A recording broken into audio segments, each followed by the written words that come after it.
YouTube now. So just give that 1 second. Okay, we're live on YouTube, and I'm gonna opening up the room now. All right, here we go. Yep, it's pet night.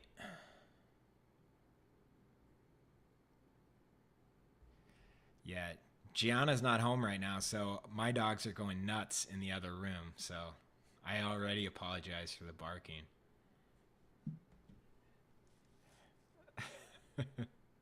None of my dogs are like Lowe's. Yeah. John, did you see the photo of you with Echo that I posted to Facebook? Oh, it's just a picture from Jaws. Yeah. Yeah, I said this is a photo the last time John was with Echo. Yeah. Yeah. All right. Well, if you've come to draw tonight, you're in the right place. We're gonna get started in a minute or so. We're just letting the room fill up. So, but thanks for joining. Yeah, we got some awesome submissions on the Facebook group tonight. I really loved them.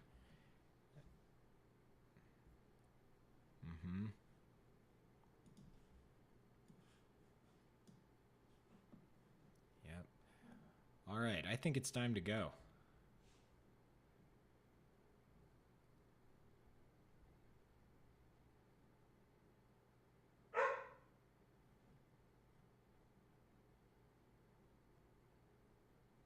Oh, no sound? Dun, dun, dun, dun.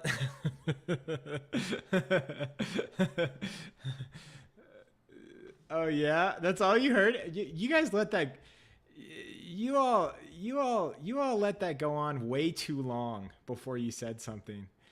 All right. Okay.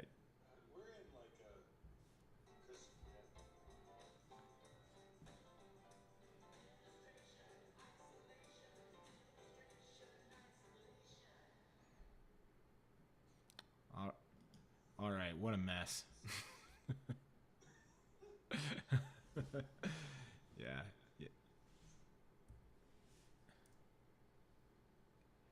For once. Yeah. Yeah, exact. Good luck tonight, John.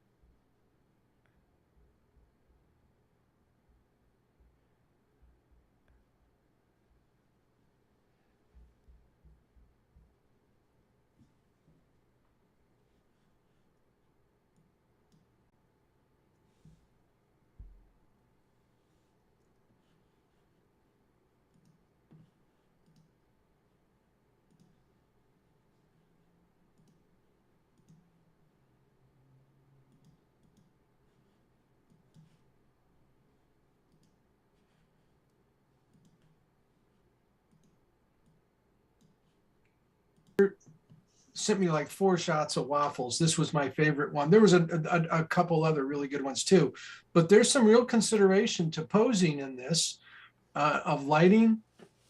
What a great shadow. The dog's casting the shape of the shadow, the pose, the lighting, explaining form really well. Great job, Peter. You know what you're doing, and that's a very good sign. After waffles is Bianca. This is Devin's dog. Devin's cat, excuse me. Devin, well, I kept thinking Devin sent pictures of other pets that were phenomenal too. And I could have used just the shots that Devin sent. They were terrific. But Bianca, what a beautiful pose. What a beautiful cat. Like an odalisque. What a great, beautiful shape cat's making. And then, of course, Abby. And Abby is, it's covered. It's Linda Massey. That's a very strange looking dog, but I assume that's a miniature horse or Shetland pony. I'm not sure, but it's Long-legged terrier. there you go. But great shot, terrific. Should be fun to draw. And so, and you can either do this one or you can do the lovebird, which is fantastic. What color, huh? So cute. Beautiful. Iris Lopez, thank you very much. And there was no name to the lovebird unless it's just called lovebird. Iris didn't send the name, but beautiful shot. Yeah. Look at the color of that beak. That's some serious red, especially against, I mean, I don't know the consideration of that pose, the blue that's behind the beak and where it stops right at the bottom. I mean, that's some interesting stuff going on there.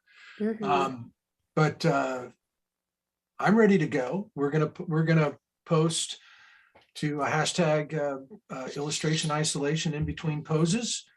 And I'm ready to start drawing. Timmy, you got anything you want to say before we go? The only thing that's left to say is I'm dropping the link in the chat right now to everyone. Tonight, if you have questions, please use the chat, use the Q&A. Don't be afraid to ask. If you want us to talk about art, ask about art. You've got a room full of people. I think Adam Gustafson just came in here, so it should be a really great night. So other than that, draw along with us and share your work on Instagram. If you don't want to talk about the Kansas Jayhawks and their big win on Monday night, ask about art.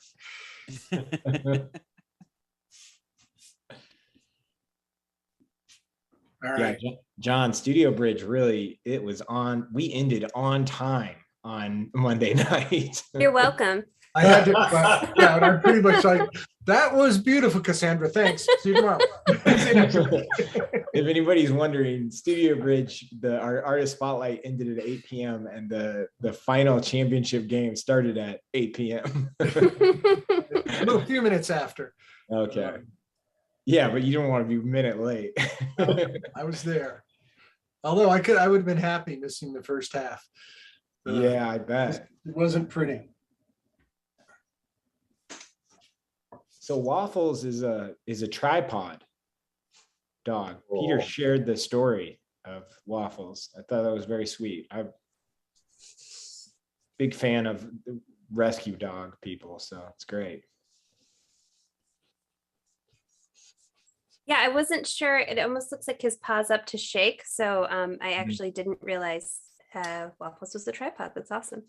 Yeah, if anybody's wondering, just for help. Yeah.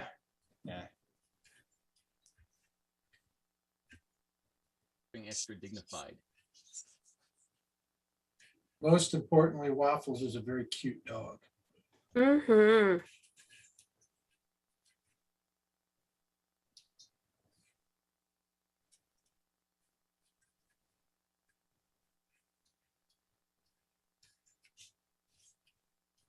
Oh, and the mini horse is a rescue. Oh, that's so great. Devin, is your cat a rescue? Iris, how about Lovebird? Her lovebird's name is Pio. Pio, How you say it? which is Spanish for cheap. That's so cute. So cute. Pio. That's cool. All right, all four this is a rescued pet night. This is great. Oh, I love it even more. My dog's a rescue. Oh, nice. All four animals featured tonight are rescues. That's great. So is anybody working in a medium that they don't usually use for Thursday nights? Not me. I painted this morning, and I might do the second one in paint. I don't know. I'm kind of out of paint panels right now. I used a bunch of them the last couple of weeks. Cardboard. Yeah. Yeah.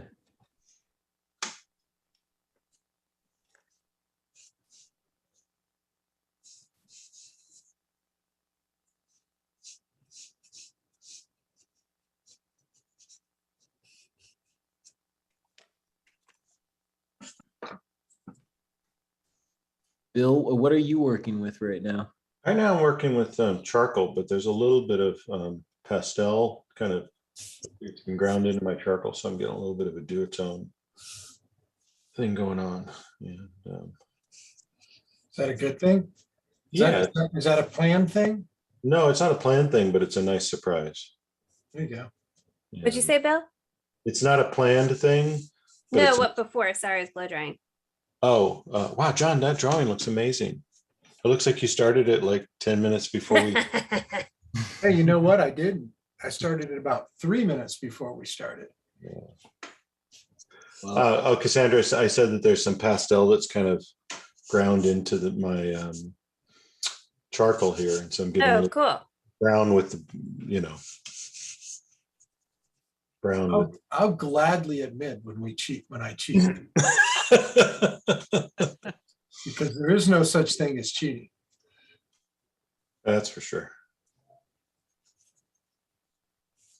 Well, I know that you like to draw hair, and this dog is basically all hair. I know. Oh, it's so much hair. It's great. I love that there's no eyes. It's just like this dark void, Yeah. a floofiness.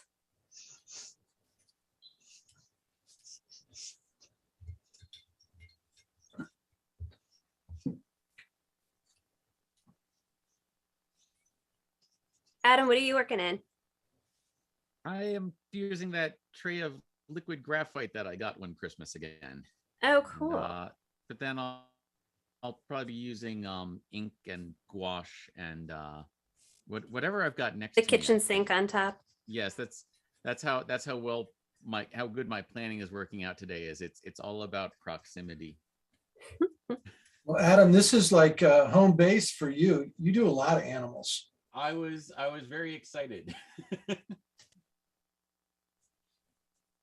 Adam, can you bump your volume up a little bit?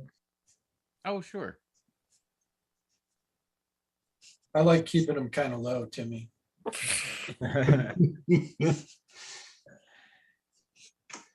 Got to keep them down.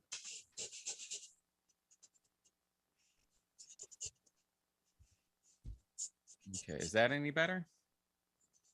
Not much. Yeah, it That's not sounds much. the same. Sorry. You just sound pretty quiet. Yeah, pretty quiet. All right, how about that? Oh, Uh, that's any better. change? Yeah. Okay. How come, Timmy, explain to me why the people that know the most about sound and have the best equipment always have the most trouble in here? It's because they make it too complicated. That's exactly what I was dealing with tonight. Me, Raymond, that Adam.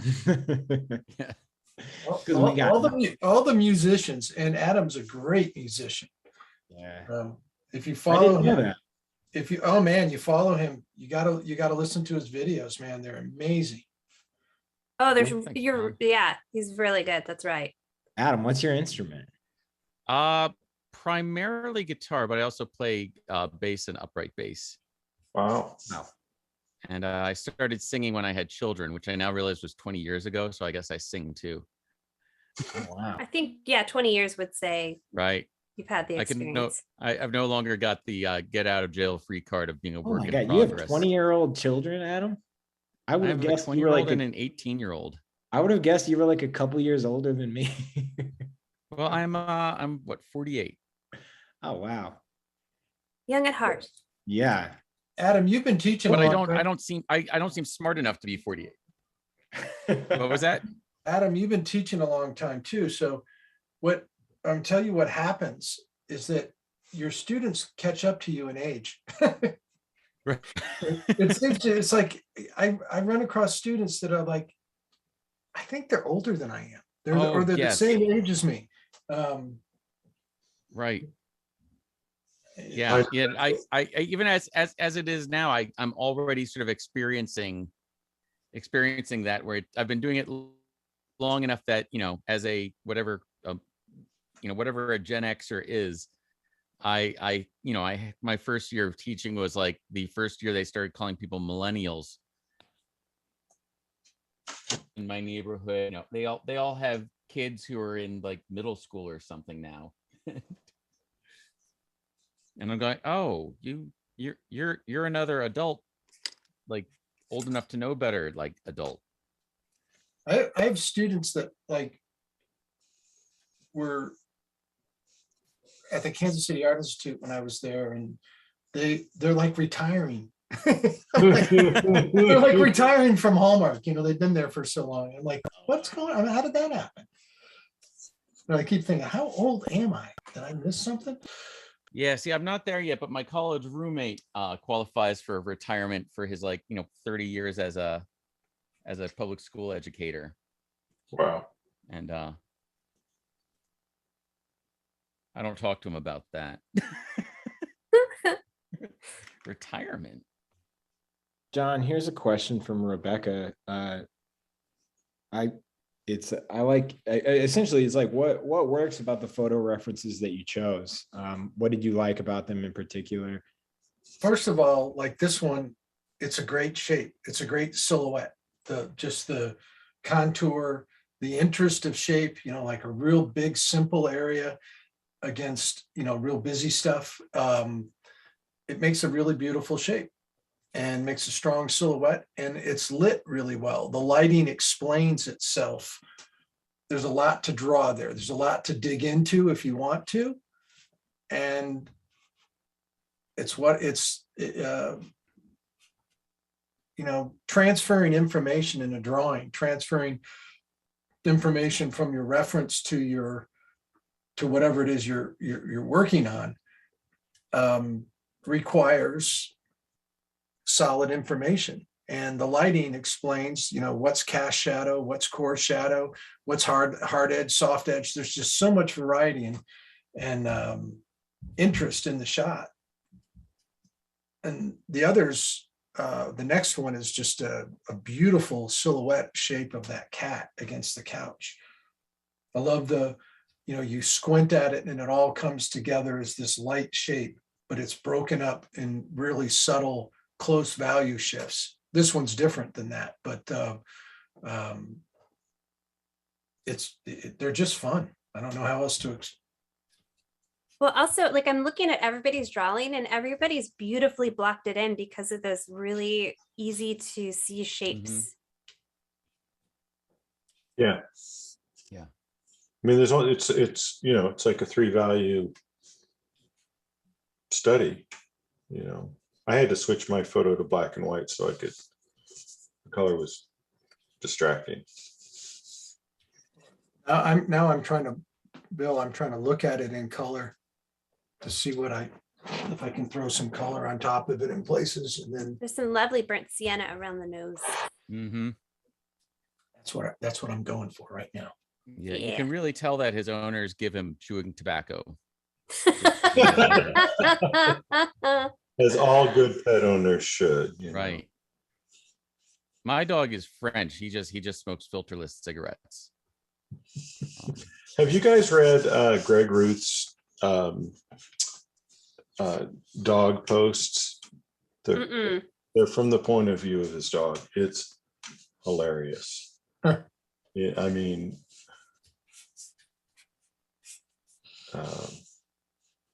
the Birdie Diaries. That's what his dog's name is, Birdie. But it just cracks me up, you know. The last one was about like rolling in poop and how much the dog loves poop, and Oh, my dog does that sometimes. It's the worst. disgusting. Yeah, I know. Or eating it or what, you know. Yeah. Yeah. Yeah. I had a conversation just today about dogs and, just the weird things like that. Like, I don't understand how my dog can be a picky eater and like put his face right in a dead bird and, go like, how can you tell me you're not going to eat that? How can you? I want to dab some of that behind my ears, man. Yes. Like, yeah. And, but I think with, when it comes to, how, if you translate for a dog, I don't think they don't have a word for better. They just have a word for more. So they're like, did you smell that? Well, I don't know. This other one smells more. So because it's like the more foul it is, but it's about the strength of the foulness more than the foulness of it, I think. And they're just like, He was ready to roll in, something that was just old fashioned weird. And then there was a dead bird, and he was like, oh, no, that smells more. That's better. Yeah. It's really unfathomable because dogs, their sense of smell, someone was telling me the other day, and I did a little fact check. It's up to 100,000 times more acute than ours. Yeah. Yep. And yet they roll in poop. Yeah. Do you think that'd be overwhelming? But there's a really good episode of revisionist history about it. And it's all about how the most accurate and fastest COVID test is actually a dog. Oh yeah, I've Oh, wow. heard about that. And I didn't hear that specific episode, but I did hear about that. Yeah, and they go into depth on like why, if this is the case, why has that not been adopted as, they talked about how difficult it is to get like a high school tested to, have classes in person, Right. with like traditional, like our physical, the swab test. And then the dog tests, like they have like 3 entrances and there are 3 dogs, and they can like do it in a matter of like minutes. And a lot of it's a really fun episode. I recommend it. It's really interesting. Do you know the number? Because there's so many episodes. I'll look it up. I really loved it. And the interesting part about it was like, they really talk about like our whole, like how humans feel comfortable judging things visually, because our vision is arguably, like, for the majority of us, our most powerful sense. And so we use it the most to like assess danger and to like, and that's why our medical world is like visual scans are generally the way in which we assess sickness or health, or like injury.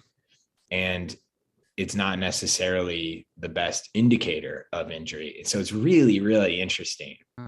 And it was about how like why we would be apprehensive to trust a dog to smell COVID. But when I got COVID, my dog's so smart. I was like, I bet I could train this dog what COVID smells like now. And then, I didn't put the work in, but I could probably train my dog too, but I could never get him to cooperate with authority. Yeah. Yeah. Like he Well, if your dog's a COVID sniffing dog, I mean, he is authority. Yeah. Like my dog would just be like, sorry. oh no, he would just be like, I smell it. I don't feel like I have to tell you about it though. Oh, you think he'd keep it to himself? Oh yeah. He'd be like, oof. Well, when I was pregnant, my dog was extra cuddly near my stomach. Yeah. Like I think, they said dogs can smell that too. Oh yeah, totally. Yeah. I was wondering because my pit bull is freaking out because the storm is kind of like, the weather is kind of weird today, and she is just vibrating, scared. And I was thinking like, she was in a room that doesn't have any windows or anything, and I was like, how does she even know? Air pressure. Yeah. And then you're like, how deep underground could we go before this dog doesn't know? Yeah, my dog hates storms, and when a storm's running in, like I'll try to take her out, but even if I'm not sure it's going to rain, we'll walk, and then she'll like look up at the sky and then just turn around and take me back to the house, and like 2 minutes later it'll rain. Like she knows when it's coming. Is the whole well, Bill, Bill, you've always been a cat person, right? No, I've had dogs too. I like them both though. Yeah. But our dog didn't like, Gracie didn't like the rain and the storms. So I forget if we got a thunder vest for her or for Chester, but you could tell when it was when it was raining and stuff. But Chester it was different things. He didn't like being alone. and so he would freak out over the fact that you walked out of the house without him, more so than weather changes and stuff. Well, I've heard a lot of pets are struggling with people going back to work because, like, pets have had several years of people being at home, and now they're not as home as much. Oh yeah, I'm sure. Yeah. Yeah, my poodle, like, he house trained in like 3 days when we got him, if it was even that long. And then for the first time in 8 years, he started having accidents when COVID, when the lockdowns ended. Really? Yeah. Like, his whole life, the only time he didn't, that he ever like peed indoors was pure like calculated revenge. And that was only once. But he had noticed that every time my wife left, she would, put her coat on, and she would set her coat on the couch first. So she set her coat on the couch, and he jumped up and he peed all over it. Just and it was just like, all right, I know you didn't like that, but you can't go anywhere now, right? Wow. Like it was a very perceptive strategic move. Yeah. But so that was literally the only time I won't call that an accident, because it totally wasn't an accident. But since then he's had like 3 accidents just in the last, just this year. Those are acts of aggression. That's what. Right. Yeah. Yeah. And these, he's had a couple like just kind of, nervous energy kind of things. Mhm. Yeah, I guess the pets of artists are, I would think, lucky, right? They get a lot more people time, probably. Yes. Mm-hmm. But then they get really confused if suddenly there aren't people. Like he's. Oh yeah, I bet.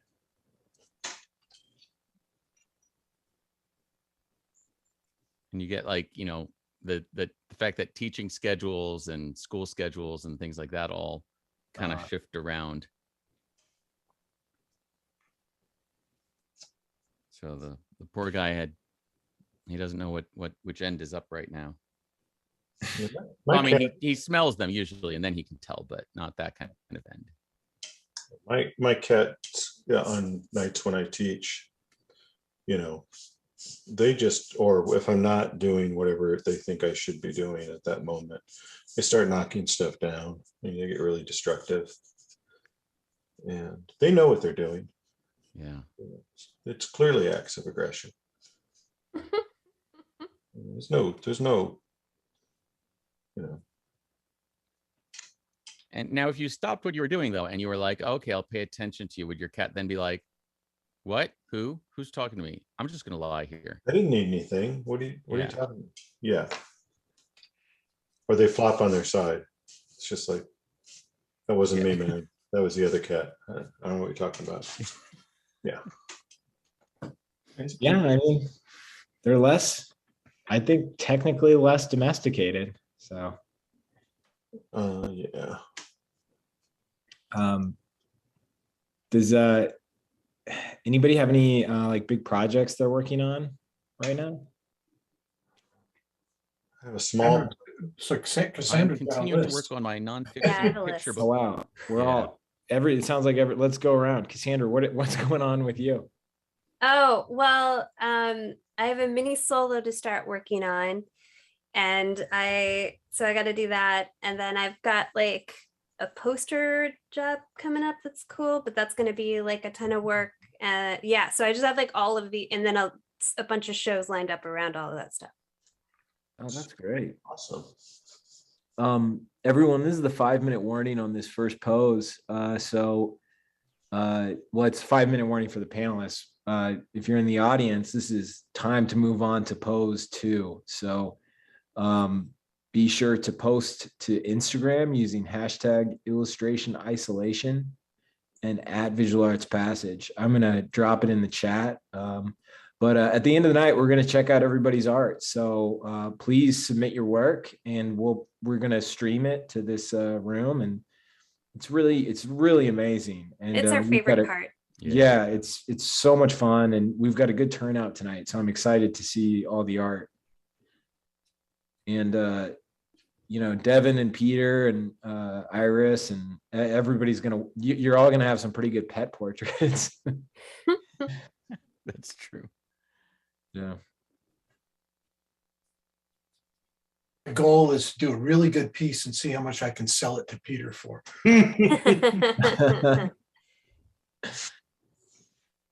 I'm kidding. I'm not. I have a lot. Really I have a good. lot of paintings, John, of Echo from, from the night that we did that. Yeah, I I've got a bunch of Finn too. Yeah, I got Devin's. Audrey sent me hers. Yeah. I got one from Audrey, and and I cherish it. And I have one where I did a trade with Felicity. Oh, Oh nice. yeah, that was awesome. Oh, I've got yours, John. Yep, you do. Most importantly.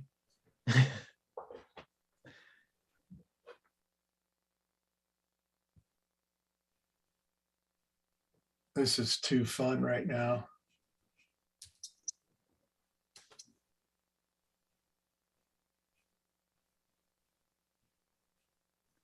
Somebody said they're working on their AP portfolio and polishing it off before they send it to College Board. Mm-hmm. Oh, that's awesome. Yeah, That's great. that's true. Yeah, that deadline is creeping up fast. Yeah. Thanks for taking a break.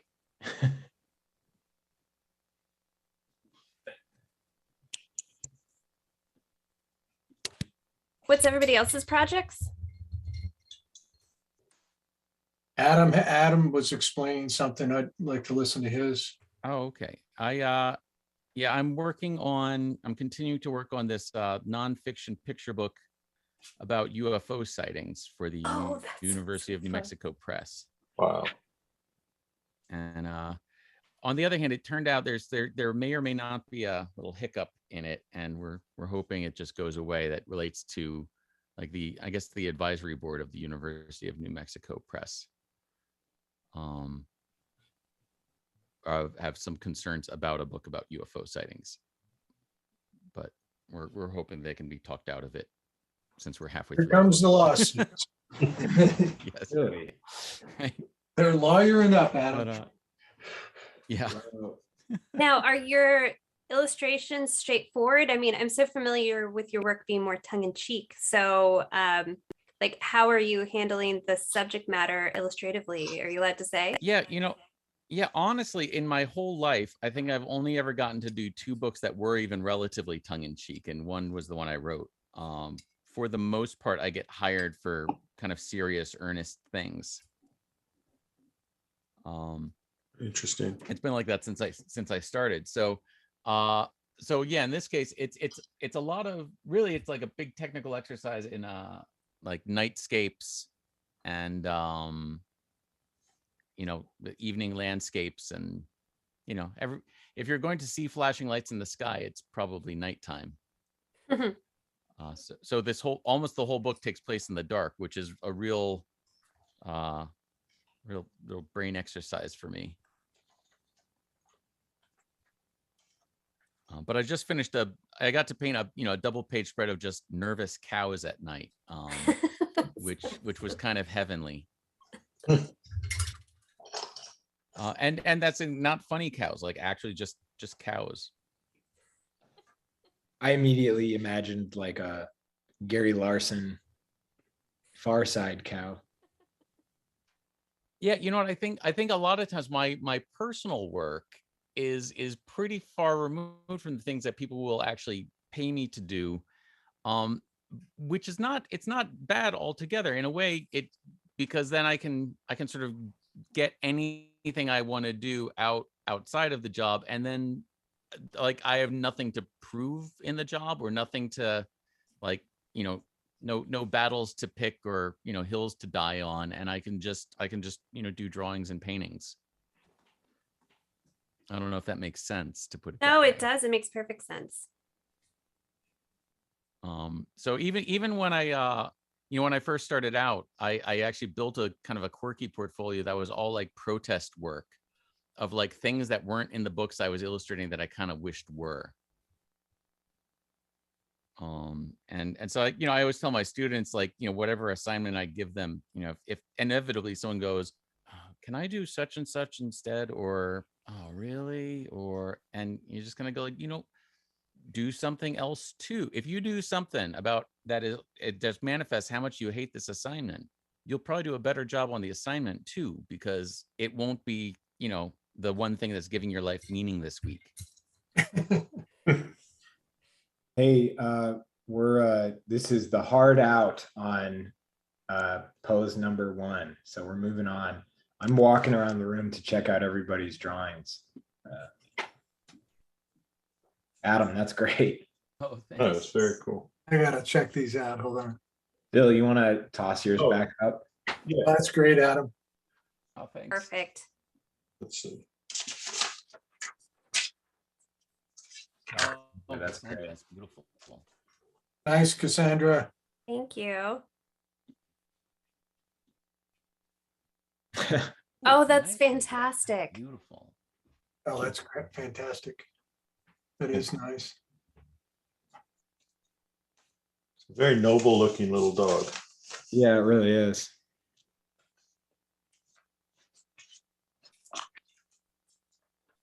John, that snout is perfect. It's really cool. Very expressive snout. It's the only part I really got done. But that's kind of perfect because you see the dog perfectly. You don't need the rest. Yeah. And you gave us an excuse to use phrases like expressive snout, which I don't think you get to use often in illustration isolation. That's the word of the week, that's like expressive snout. Snout is what it's all about. Snout it out. Isn't that a Tears for Fears song? If not, it should be. Snout. I got that. Now, I know, John got that. I appreciate that. I'm with you.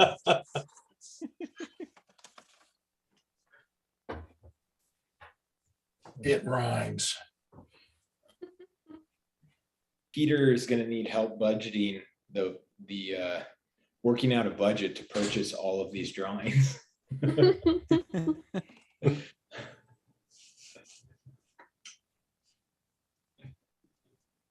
Peter, I'll try to send me your address. I'll send it to you.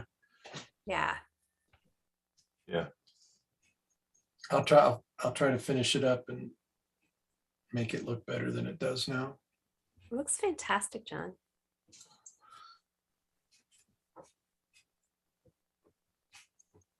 Just remember what we were talking about this morning. It's for Peter.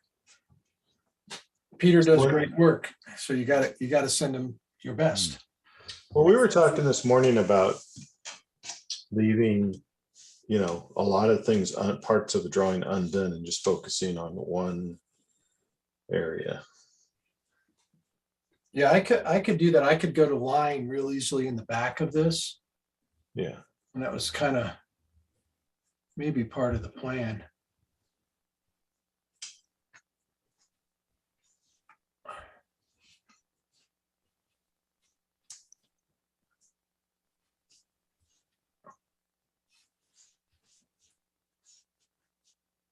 I was trying to make sure I fit the cat entirely on the page, so I made a little mark on one end and a little mark on the other end. And as long as I get the height right, sort of look right. Although I'm really tempted to make the middle of a cat is really hard to judge. Yeah, I'm really tempted to make like a little cat mountain. Like put the body kind of up like this. Mount St. Kitty. Right. Now it's funny how you spend so much time memorizing the proportions of human beings, like the 7 to 8 heads high and eyes in the middle of the head, and then someone gives you a picture of a cat and you go, I have no idea how long this thing is. I know. Just do it till it looks right.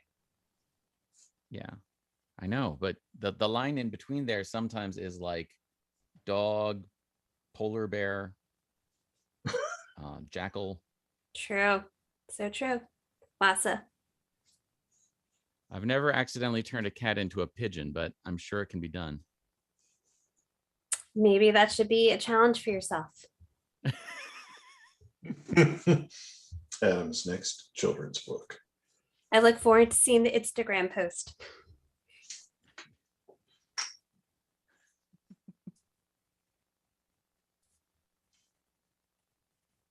Okay, I'm gonna stop.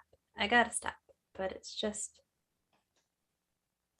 so fun. I want to keep working on waffles, but I do want to draw the cat. So Yeah, I'm going to set yeah. waffles aside and draw the cat for a while. Waffles is going on a break. Waffles, I enjoyed you very much. It's probably in his contract too that he gets a break. Did you name him Waffles or did he come with the name Waffles? That's what I want to know, Peter.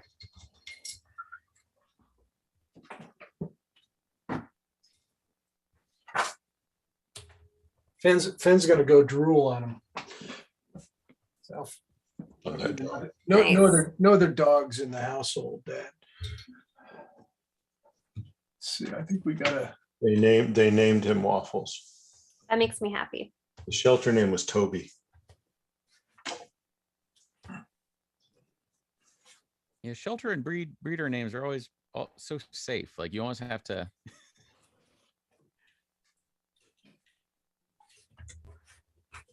We adopted my dog and I felt bad because, you know, she was basically 6 when we adopted her. And so she had her name for 6 years. So I felt guilty changing it, but she has like a super fancy name. It's Sammy Joe get them up something or other. Like it was this whole long name.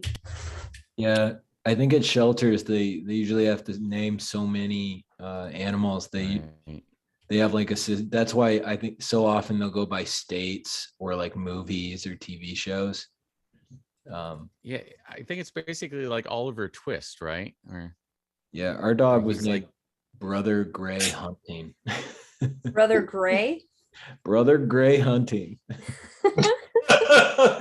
Yeah. Yeah, pretty long name. And then the pit bull we have, Cassandra, to make you feel better, she was 9 and we changed her name to Brookie from Princess. We felt like that was okay. yeah. I think that works. I feel like Brookie even felt that was okay. It was Brookie's idea. Yeah. You could have named her Butch or, Yeah.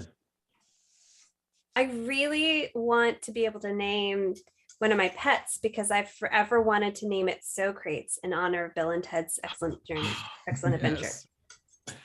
If I had a pair, it would be Socrates and Bath Oven. Yeah.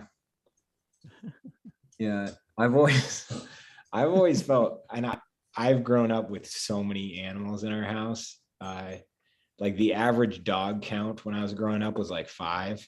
And I have pretty strong opinions on dog names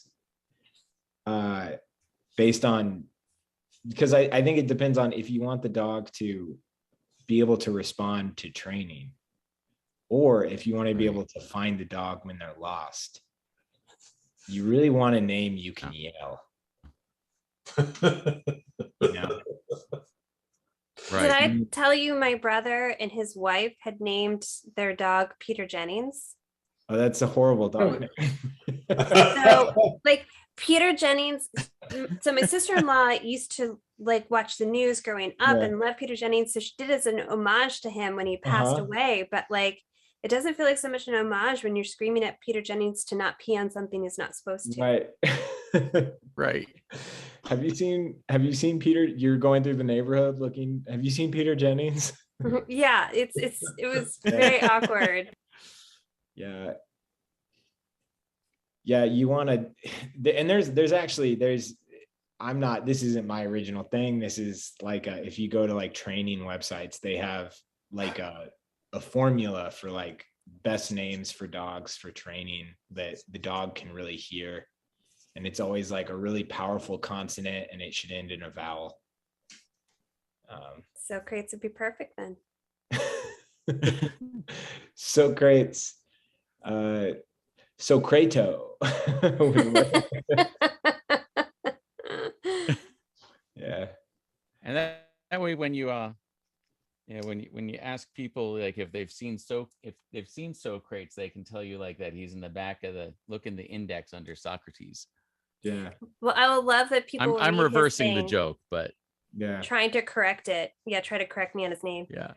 Do you mean to say Socrates?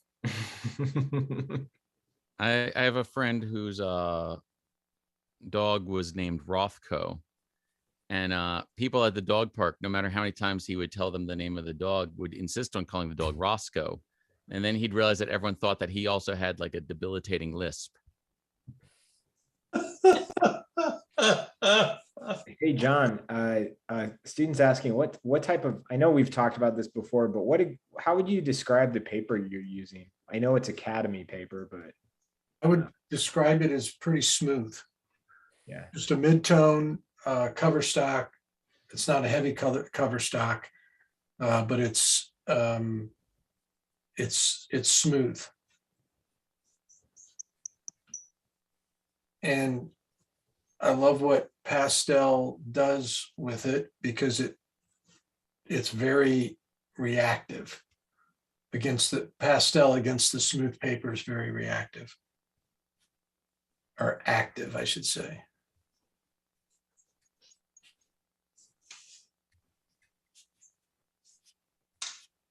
Oh, so I think this would be a good time to plug what we're doing. So usually this is the time of year where we would be telling everybody we've got portfolio reviews with John and you can go book one, but we sent out an email. We did that. We sent out an email on Tuesday and John was booked for the next 3 weeks solid. Wow. So John's using his time off from portfolio reviews to draw with all of you tonight. Yay. But a ton of people weren't able to book because it just like the schedule filled up immediately. So with that in mind, we decided that next Saturday we would host a free webinar on portfolio. So we're going to send out, you'll see a link sent out this week. We'll probably send it in an email.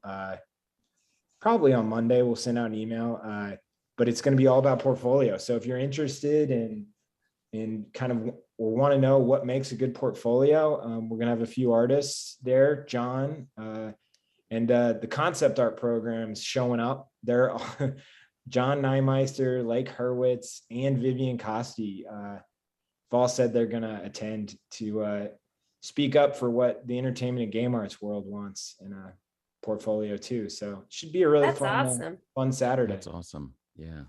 Yeah. So that'll be the 16th, I think. And the focus, when we do that, what I want to talk about is thinking about developing a portfolio for the industry, and preparing yourself. What is a true exit portfolio? What does it need to do? Who are you making it for? And then I'll be honest, Timmy, I think we should be. It's like we will talk about how our classes get you there too. Yeah. That's important, because you have to, knowing how to do it is really important. If you feel really stumped, which by the way, I dropped the link to the webinar in the chat. So if you want to register for that, it's next Saturday at 11 a.m. Pacific time. Sorry, John, I didn't mean to cut you off, but that's okay.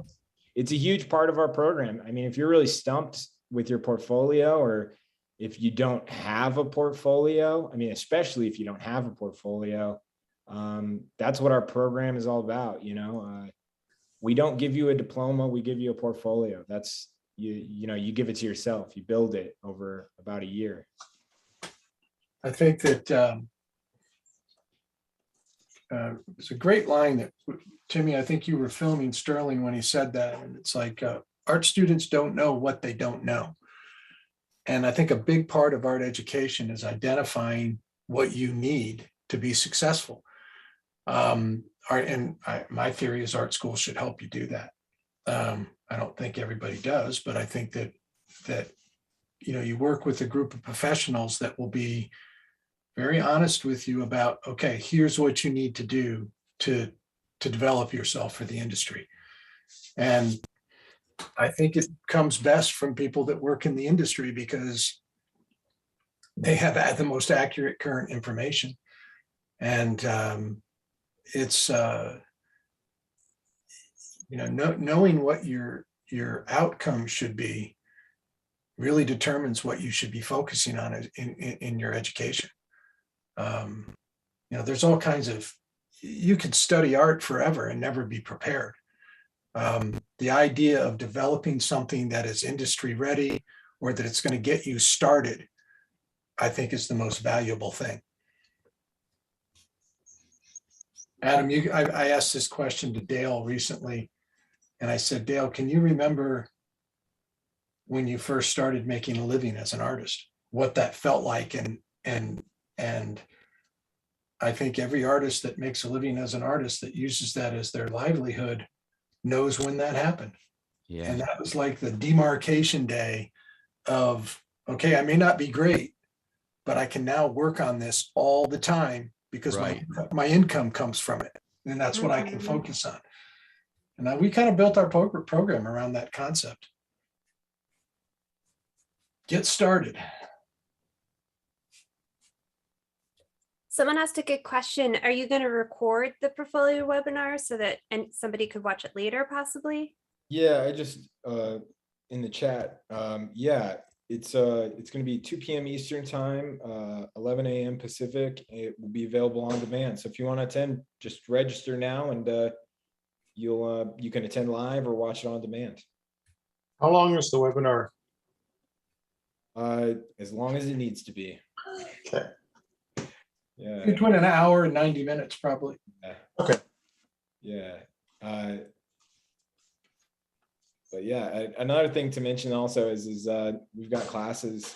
If you're curious about any of these classes we're talking about, they all start April 23rd.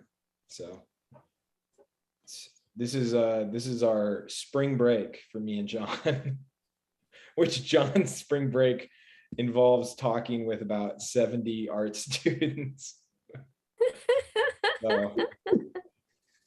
So how was Timmy? How was your surfing trip? That's what I wanted. Yeah, my surfing. Yeah. It was exhausting, John. It was a lot of work, Had to take care of Chris, and yeah, and it's really in our best interest. Yeah, he knows where the bodies are buried. So no. Yeah, no, it was great. It was great. Worked really hard and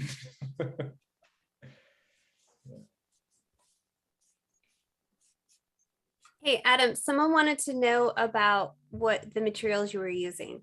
Sorry, they asked earlier. All right. So right now I'm using these Art Graph water soluble. It says it's water soluble graphite, but I think they're black, brown, sepia, sanguine, and yellow ochre. So I'm not 100% sure what they are. Were you using a pen earlier too? And yes, and I'm also using a pen. So I've been using a Pentel brush pen, which is a beautiful little watercolor brush on the end, and then it's a refillable fountain pen on the inside. Oh, that's cool. Which I just unscrewed, so hopefully it won't blow up on me. And then this other pen is it's a Pentel Hybrid Technica. I usually try to use the 03. I grabbed the 05 by mistake today. But it's it's a fine point, waterproof by the next day pen. But if you like, hit blot it with the kneaded eraser a lot, you can, or hair dry it, it becomes waterproof. But I like it because it has a very rapidograph like feel to it, as opposed to one of those micron pens, which to me always feel a little bit like after the first day or so, they just kind of turn into little magic markers. And this just has this like metal to paper feel to it. That's cool. I get this really funny feeling as I'm drawing this. I feel like I'm drawing a reclining nude. Yeah, it's straight up an Odell-esque. You're I was right. saying that earlier. Well, you are drawing a reclining nude. Yeah. When you said that earlier, Cassandra, I was going to say, and she's naked.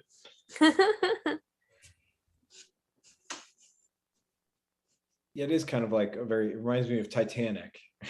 Yeah. Jack, paint me like your French girls. Yeah.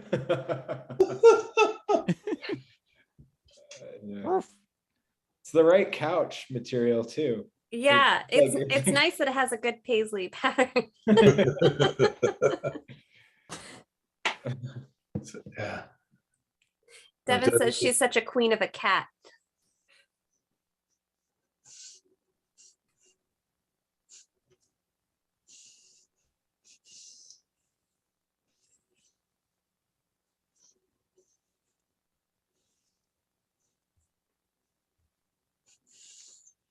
Timmy, are you going to tell them about this month's studio bridge for those who missed Monday? Oh, yeah. Yeah, very excited to have you with us this month, Cassandra. Well, no, not about me, about the challenge and like the big winning pot. Oh yeah, the challenge. Well, tonight, actually, this week's perfect for that challenge. We're drawing animals. The Studio Bridge challenge, Cassandra assigned it for her month of Studio Bridge, is, and correct me if I'm wrong, Cassandra, it's to paint or create an image of an animal in some type of human-like costume, right? Of like a specific era or time. Yeah, to illustrate an animal in a different time period, specifically in clothes, can be past, can be future, but not present. That I love it. I'm really hoping that somebody goes with like a late 90s, maybe early 2000s. Because I feel like that would be really hard, but if done right, could be done so well. Oh, totally. I think you had mentioned that you drew a bird with like a blackberry, and I immediately thought that you were like, a rat. I did a rat with a blackberry, and you know what? You weren't the only one. Everyone was like, I kept thinking I was going to see a cell phone. Yeah, like a 90s rat that like works on Wall Street. Yeah, it's perfect. But the winning pot is extra big this month. Oh yeah, that's another thing, is John and I messed up the deadline for the last challenge. So in the heat of the moment, we decided to treat it kind of like a Powerball situation, and the prize is rolling over. So Studio Bridge students, if you sign up for Studio, I'll drop a link in the chat, but if you're part of Studio Bridge, we do a monthly challenge every month, and the winner gets a $100 gift card. This month it's going to be $200 though.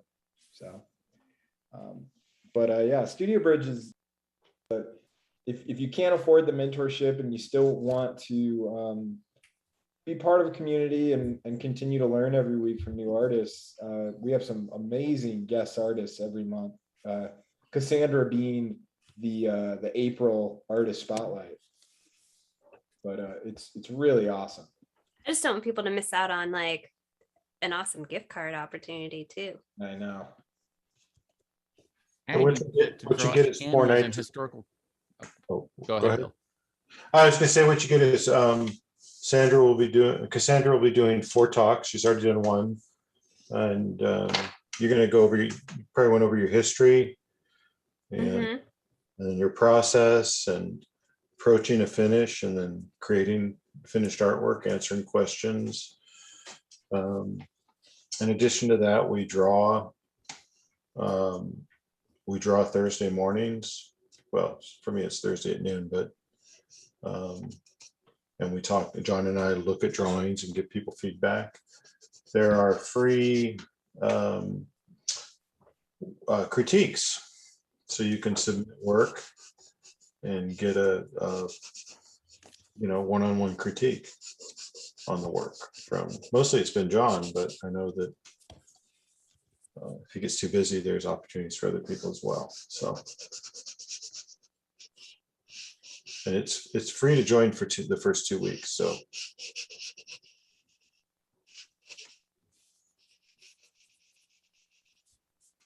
Okay, we're coming up on the 5-minute warning for the panelists. Dang it. The audience. It is time to move on to image number 3, our final image, which means you can pick from one of 2 images. You can draw both of them if you want. You can draw just one of them, and this is our longest pose. So you can put all your work into Abby the pony, or Lovebird, Iris's Lovebird. I forgot the name already. Yeah. But, Lovebird, there was no name. no, but she Did she type it in? They submitted the name in the chat. So Oh, It was cool, cool. Pio, right? okay, hold on. Everybody. Sorry. So Just want to say Pio. okay. All right, so we are moving on to the next image. So please post your work to Instagram using hashtag illustration isolation and @visualartspassage. Please share your work. If you're drawing with us, don't be shy. I really highly encourage it. It's really fun. So.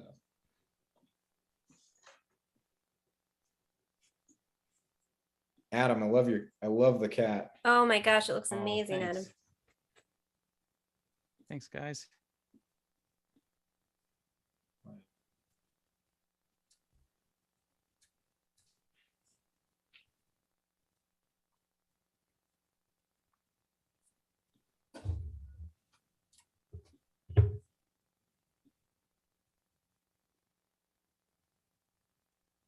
Oh, that's nice, Cassandra.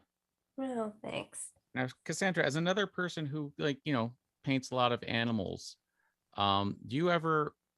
I'm trying to think how I should phrase this question, but something I wound up telling students about it is what we're doing here. You go, you've got this brush, and it's made out of hair. And the whole life of your brush, you're just trying to trick it into being here, paint fabric. Go ahead, paint some leaves. Can you paint this person's skin? And then you get a big hairy cat. And do you ever feel like your brush is going this is what I was born for? Totally. Especially your really old brushes. Yeah. And even a new one that's got a little point at the end is going whiskers. Let me paint some whiskers, man. I come down to one hair, and that's what you want to paint. Put me in, coach. Yes. It's a beautiful moment getting to use that for the whiskers. Yeah.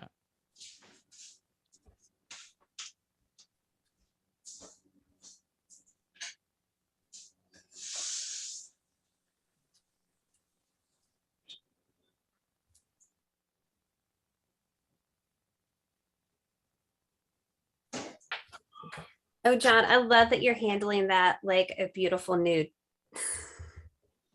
Oh, wow. Trying to. Yeah. Oh, man.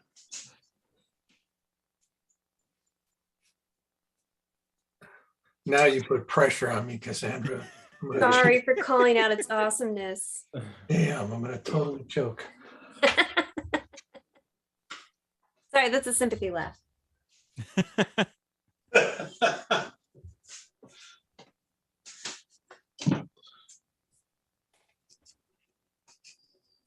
I gotta get some more mid-tone paper.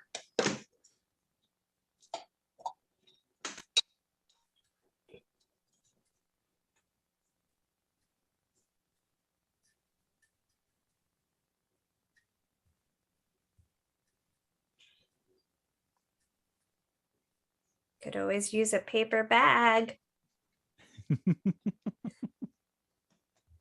Cassandra, from your time at Trader Joe's, was it all murals? No, it was like everything. I should like Is there include all stuff this stuff that if I walk into a Trader Joe's, is there still stuff around that I might see? that I've done. Yeah. It depends on which store you're in, but oh Uh-huh. yeah, definitely. Amazing. Because everything is hand done. Like every shelf sign is hand done. Every board on the end caps is hand done. Decorations for holidays were made. I one time like did like knit like a sweater for a column, like really chunky to make it look like a tacky sweater. Mm-hmm.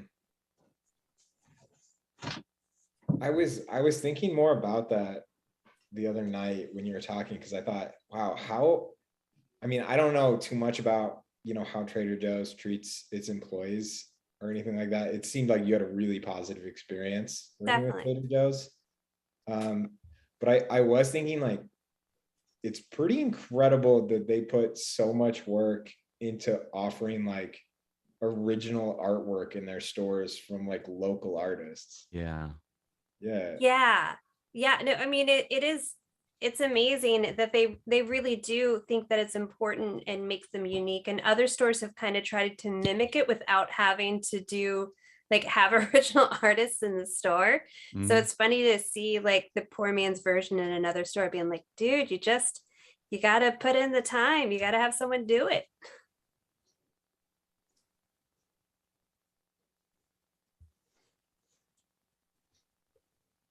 But yeah, it's really cool. No job is perfect, so we had our days, but it's still a great job, and I had a discount on groceries. What artist gets to have discount on groceries? No kidding.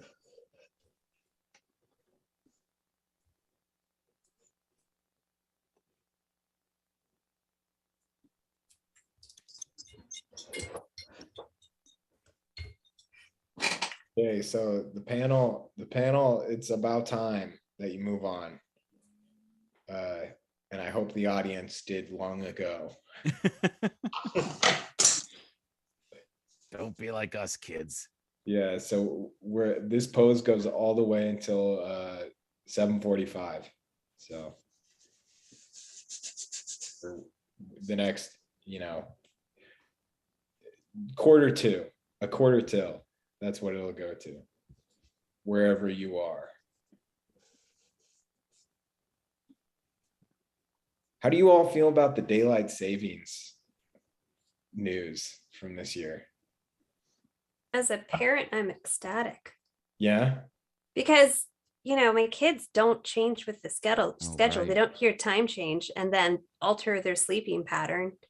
Uh-huh. They just get really grumpy because we're trying to change it for them. Mm-hmm. I wish they would have gotten rid of it a long time ago. Does this mean there will no longer be a need for CDT and like CST? It'll just be CT. I think well, whatever one they choose. Right. Yeah, there won't be a standard time, you mean? Right. I guess. Yeah, right. Central Standard. Right. Which I don't know which one they choose. They chose the one where we get to experience more daylight in the evening. It was night people made the decision. Yeah. It was not an effort chosen by morning people, because my wife Gianna was like, I wake up at 5 a.m. It's going to be dark until like 9. Yeah, I'm not super thrilled about that aspect of it. Damn. Yeah, I am. I'm in the excited group. Also, I've never even with our school, I'm like, is it CDT or CST? Oh yeah. Someone will message me and they'll be like, hey Timmy, by the way, it's CST. And I'm like, how can you keep track? I just want standard time. That's it. Yeah. Yeah. Robin just posted that studies show that standard time is healthier. So For night people. I'm a morning person. I want standard time, not daylight.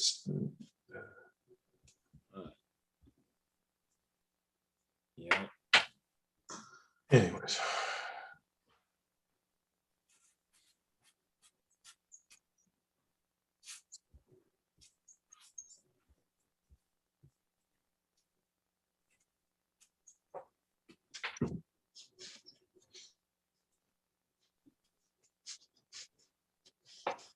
So whose cat? This is Devin's cat. Yeah. We are, just for the record, the cat was a pose ago. I know. I'm gonna switch in 1 second. I just I'm well aware of that. feel like my painting is in its awkward teenage phase right now.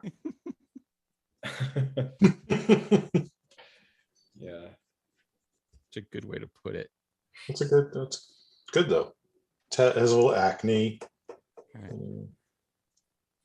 Like you see the potential, but it's Right. just not there yet. Yeah. Like you're looking at it going, I bet you're gonna be really tall. But you're all feet. Yes, right.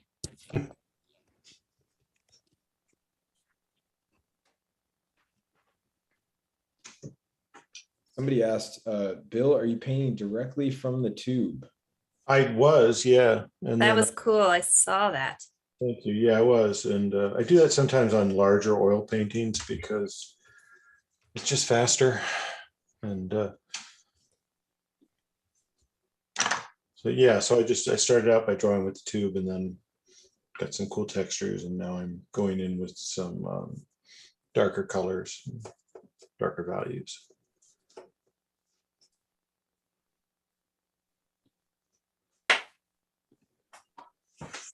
And some red or something.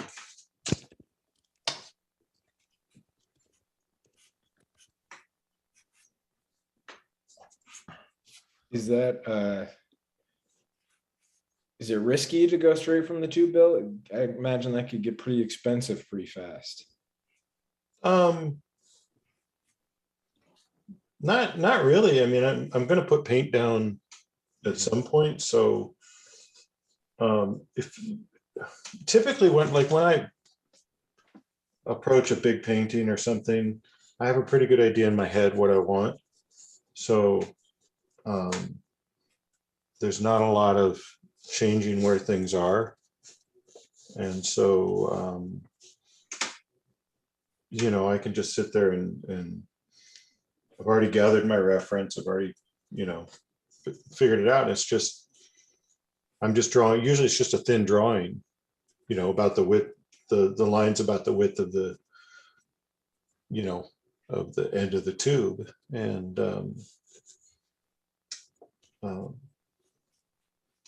yeah, I draw a big shape and then I'll go in with mineral spirits or something and pull tones away from the line.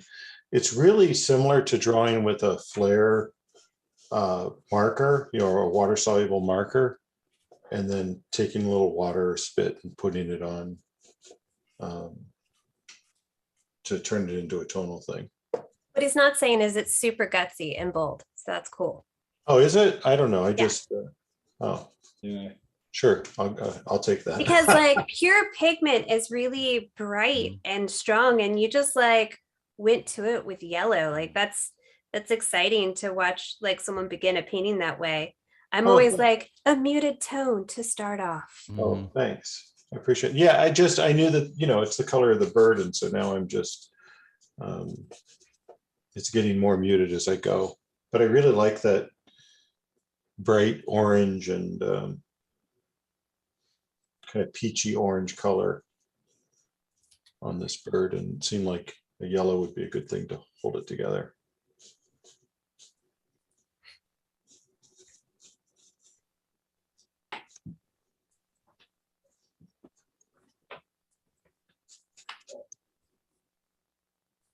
Trying to figure out what head of celebrity hair this horse has.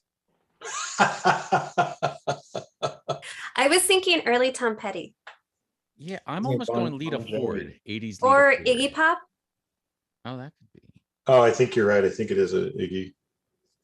Not Duran Duran. Well, we could go there, Flock of seagulls. but the horse is a little bit more unkempt in its like windblown appearance. Hmm. Not that they aren't beautiful. I'm not seeing Iggy. It's too spiky on the top for Iggy. Are you seeing Lita Ford? No, I was seeing Lita Ford. I think Bon Jovi.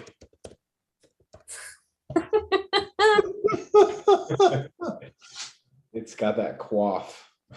The quaff. What about young John Cougar Mellencamp? I can see that. I wonder if the horse gets freaked out if we keep comparing him to people whose names sound like predators. John I like Cougar. that What? Ocean said the horse looks like it shops at Hot Topic. Yes. Yeah. Yeah.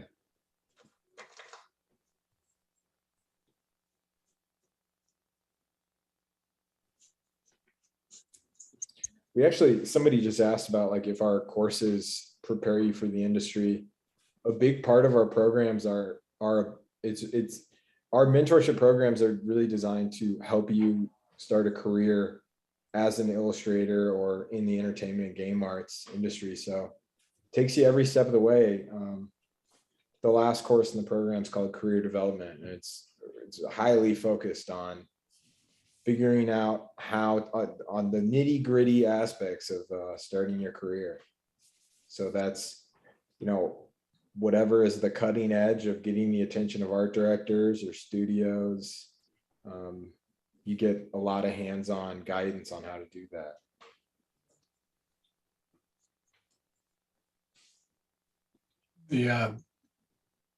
You will learn to identify who you're making your portfolio for. Who are the studios and the art directors that you're trying, the goal of the emerging artists is to, you have to look at our industry. It's like, it's run by art directors. That's who artists work for. And you have to look at the goal is trying to make those art directors recognize you and remember what you do, and getting on their radar. So the first thing you got to do is identify who they are.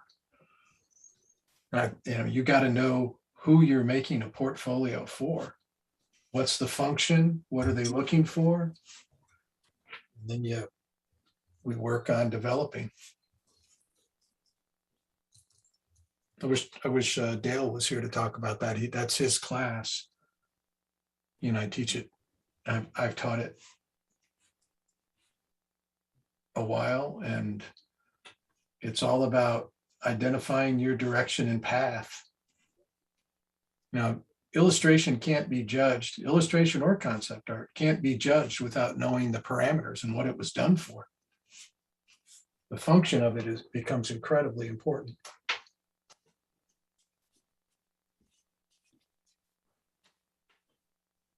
Yeah, I hope that helps.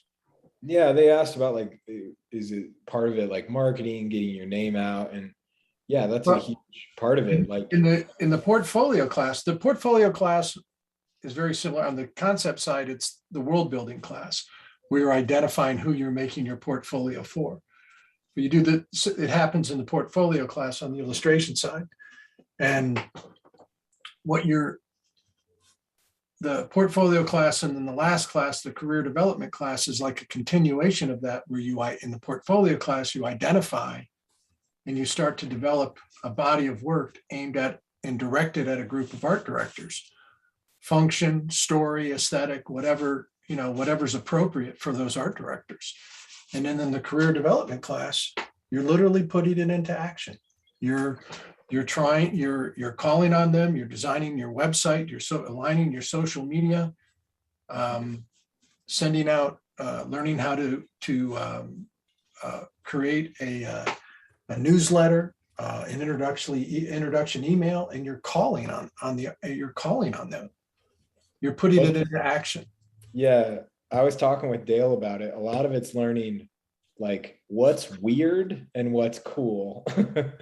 What's off-putting, what's normal. And there's like a lot of things Dale and I've talked about, and I know that it's come up probably for you, John, in class, is that like really studying your art director, or studying your goal and learning what your goal, like what tools, what parameters are best to achieve your goal. Because like there's no steadfast rule for all art directors. Anybody that says like all art directors want a postcard, they're overgeneralizing. Right. And some people will say like, don't send art directors. The best example was we had two art directors speak to our students on two different occasions. And one art director was like, I love it when students send me like a test book cover. So it's just, a passion project they did. They took on a task of making a book cover, and for a book that, a New York Times bestseller or something. And they were like, well, I love that. It shows me, their function, their ability to solve a problem. And then another art director was like, don't send me your movie poster ideas. So it's the, the objective and the parameters in which you go after it change. That's Why you identify your audience. You got to know and learn about the art directors. You got to know what they're looking for. That's easy to do. Or like, what is the studio after? What does the studio need? What, yeah. Even on the studio side, art directors have a lot of say. Yeah. But the application process to suit, I know that's a lot of what Lake talks about. Right. How to get in at a studio and how to get the attention of people. Yeah. So.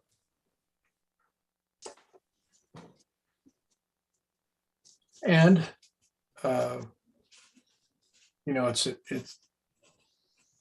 it's best to, it changes all the time. I mean, the way I got started was very different than even the way that Bill and Adam got started. There was no internet. There were payphones in the world that I had to, put dimes in a payphone and call art directors, set up appointments and carry my originals to their offices and have them review my work in person. So it's, you got to understand. I mean, you got to be, and I think that's important that our program does that, is we have people we have instructors some have just gone through it. Yeah, you get kind of every step of the way. You get the classical stuff that doesn't change, and then the contemporary perspective that somebody like, for instance, like Catherine Lamb, who teaches our process class, the first class in the program. Catherine's she's almost right out of school. I imagine she graduated probably within the past 5 years. Yep. Yeah. But her work is everywhere, and she's gone. New York Times Illustrator. She was in the top 10 most influential illustrations of 2020, which 2020 was a busy year for illustration in the news. Yeah.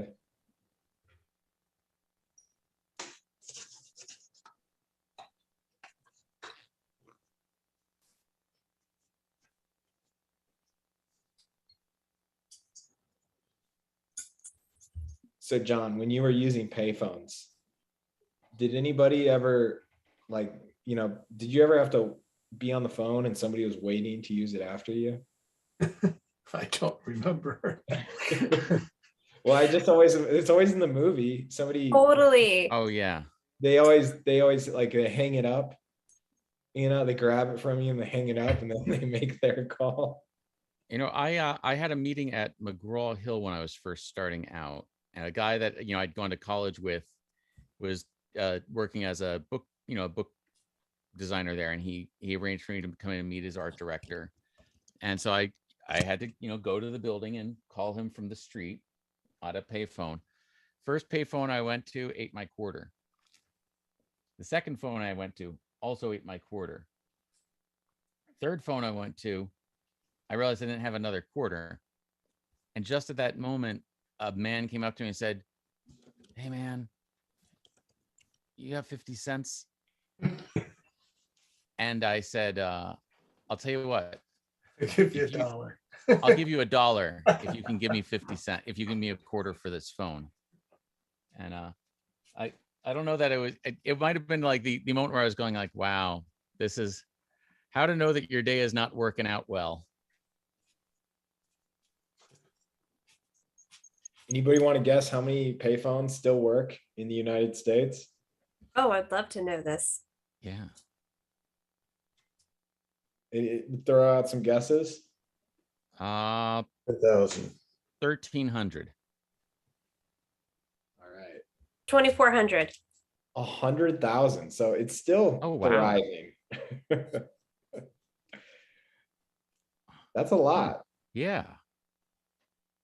Well, Yeah. isn't there places like, national parks where you don't have a good cell signal? There should Right. be some call boxes, things So like do you that. think that the international parks are just loaded with Well, I mean, I know, like down by the river, we have Pony Pasture. It's a park, and there's a call box there. I've seen those more around parks, but that was like my guess of where there would be a concentrated amount I don't think that the emergency call box is counted. included. I think we're talking about pay by quarter, I mean, I remember having to do I don't even remember what it was called because I only had to do it like once in my life, where you did a collect call. Oh yeah. Oh man. Yeah. Well, and I remember, because I'm older than you, what you would do is you would do a collect call, and when you're supposed to record your name, you would just say your message, like, "Mom, pick me up at 12:30. I'm here waiting for you." Yes. And then they would get that and not have to accept the call. That's the famous commercial, which is "Had a baby, it's a boy." Yes.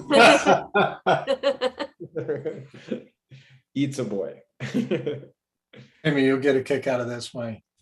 My niece called my daughter on April Fool's Day, got her really good by saying, "Hello, Rachel." Oh no, it was they did it through some I don't know what technology they used, but they made a call.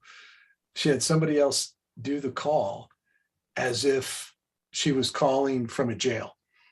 And so it was like an automated voice. Yeah, and it said, "Will you please accept a collect call from an inmate at Prairie Village Police Department, or Prairie Village Police Department from Anusha Shirazi." And they recorded it. It's hysterical.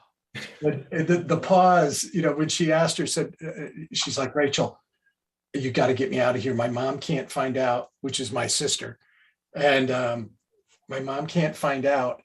I need $5,000. Can you get me out of here? And Rachel and her husband had just put a down payment. They just committed to buy a new house the day before. Yeah. And so she knew she had the money. And so she let it sit there for like probably 15 seconds before Rachel really answered her and was about to say, "Well, and she said, "April Fools." Because, it's a pretty big commitment. Pretty big commitment. I've learned that April Fools is not so much. I would say it sometimes is borderline bully jokes. Well, that was, yeah. Oh my God, where you're just like, I'm gonna make this person as painfully uncomfortable as possible. Right. She did a great job of it. That's great. That's funny. Yeah, well, not totally. During the height of COVID, my brother drove down from DC, and they moved in with me and G for like a month, and they FaceTimed my mom in my backyard, but my mom did not know that they had driven down. It was a total surprise. Oh, that's And awesome. And we've got this really big backyard. So my mom couldn't recognize it on FaceTime. And they just were like, we're at the park in DC. And then I let my dog go outside and my dog runs up to him. And my brother's like, oh my God, this dog looks just like Echo. And my mom is like, oh my God, the dog does look just like Echo. And then we let our other dog out and he's like, oh my God, this dog looks so much like Brookie. And it was so confusing for her. And then my other brother's dog was there. And then I came out and I was like, hey, get away from my dogs. It was, I think, a really jarring experience for her.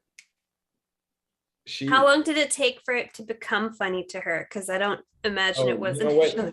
It wasn't, it never became funny. She thought that it was this is how tech savvy and hard to believe it was that somebody would travel during that time. Is my mom assumed it was, once she put together that it was like a joke, she didn't think that the joke was that my brother had driven to Kansas City. She thought we had some unbelievable Apple technology that like merged video or something.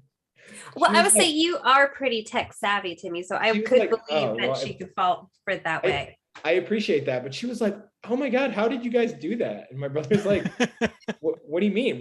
We're here. Yeah. She's like, oh my God. Yeah.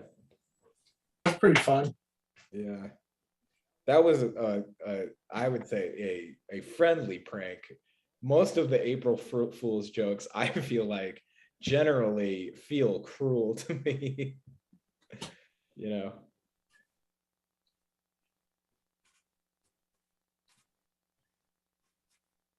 Yeah. When Christopher was living with us, and Christopher the model, and I was just like wildly stressed out during that April of COVID. And they both were like, sounds like a really great time to do an April Fool's joke on Timmy. Oh my gosh. It was like the worst day for an April Fool's joke on me. And Gianna runs out of our bedroom and she's like, Timmy, the toilet is smoking. You've got to go fix it. It's smoking. I don't know why. And I was like, what do you mean the toilet's smoking? And she's like, I don't know. It's smoking. It's smoking a lot. And I run into the bathroom, like assuming that our house is on fire. And they've just put 2 rolls of toilet paper on top of the lid and 1 toilet paper is in the lid. And it just looks like a cartoon version of a toilet smoking a toilet roll. And I overreacted so much. And I was like, not today. I was such a bad sport about it. It was so bad. I'll find the photo of it. It's a very funny joke to play on somebody anytime, but like not during April 1st of 2020. But maybe in hindsight, it's a great story to tell because it sounds hilarious just hearing you're not reacting well to it version. It was there's like a video that I think that like they were like thinking like Gianna was like, oh, this will be a funny April Fool's joke. And I think it was like a delete. It was like not like, oh, you guys got me. It was like, yeah, not my brightest moments. But yeah, I'll send the photo to you guys. I look forward to seeing that. Adam, somebody asked, what tool are you working with right now? Right now it's white gouache and that brush pen, and this Trekell synthetic Kolinsky brush, which is actually, it's the only synthetic I've ever used that really feels like a for real Kolinsky. Yeah, sable. I love those brushes. Right? And I haven't killed one yet either, which is like a Kolinsky. Like, normally you get any synthetic and, the hairs all sort of like they're not hair. They just kind of point straight and do their own thing. And and at some point they all get this weird little curly cue at the end. And I think I've been kind of abusing these, and it's still just this beautiful pointy brush that just, it feels like the real thing. Which is nice because the price of Kolinsky brushes really shot up after the last one that I killed. Now I like them when they're killed, because they still stay perfectly straight. They just turn into like a lump at the end. So I really like that for building things up. When I need to force myself to not paint individual feathers or hairs or whiskers. And then it was a colored pencil and that Pentel brush pen again.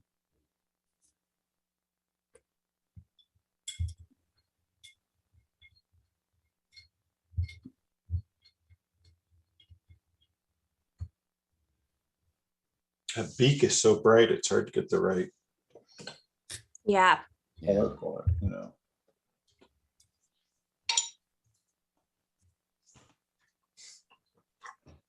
It's like a salmon. Totally.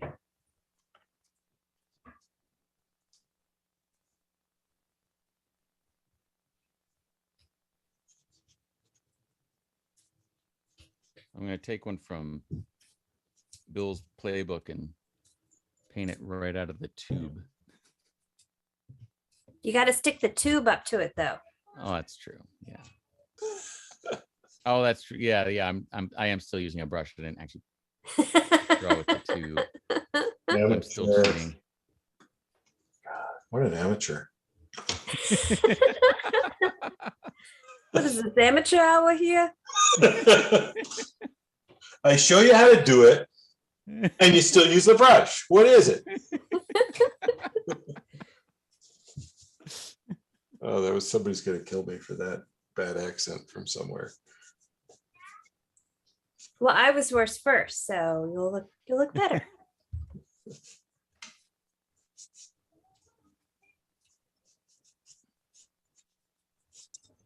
I think I'm the only one here who actually lives in the land of those accents anyway. So, right.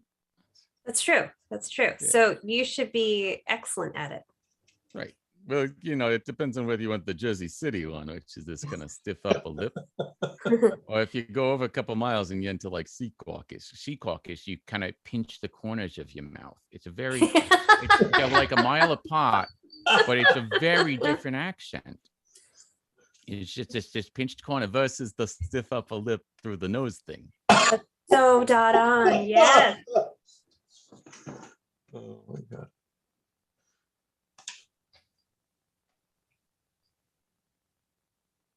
Not really sure what else to do.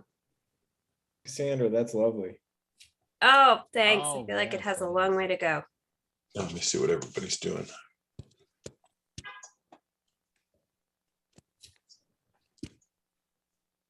This is the 10-minute warning, everybody. Let's.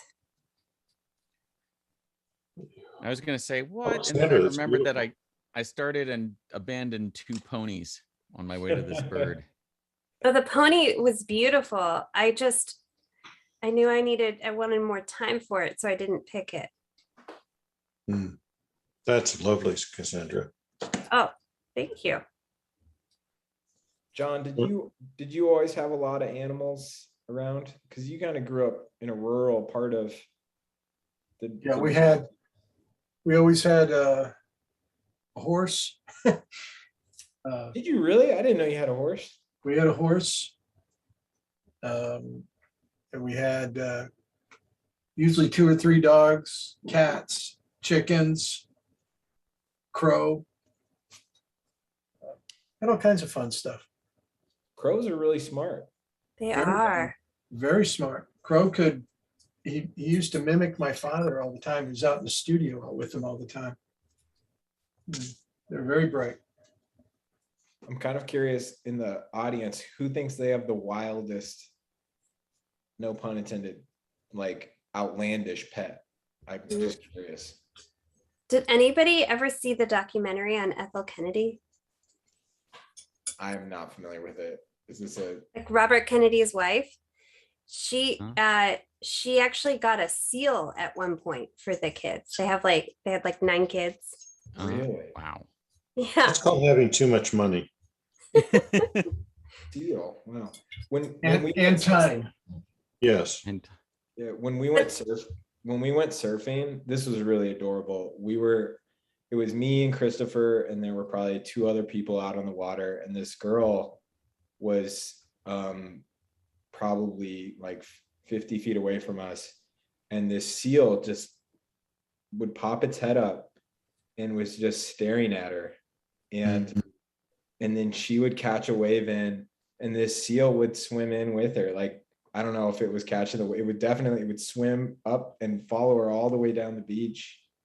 And then she swam back out, and the seal would be back out there with her.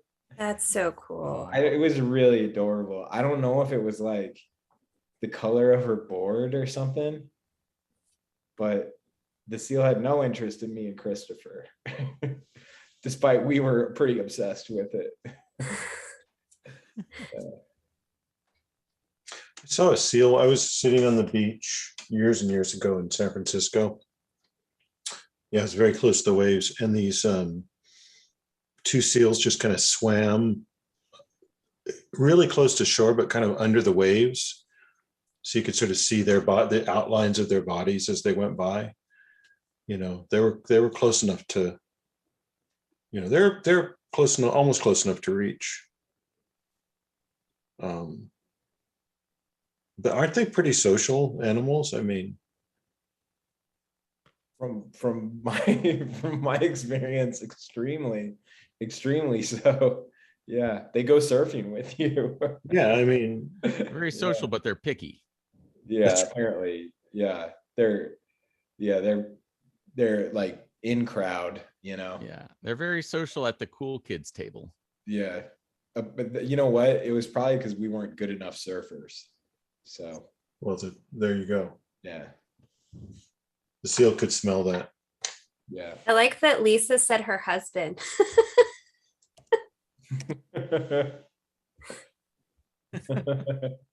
As far as wild, The craziest bit. yeah. Yeah.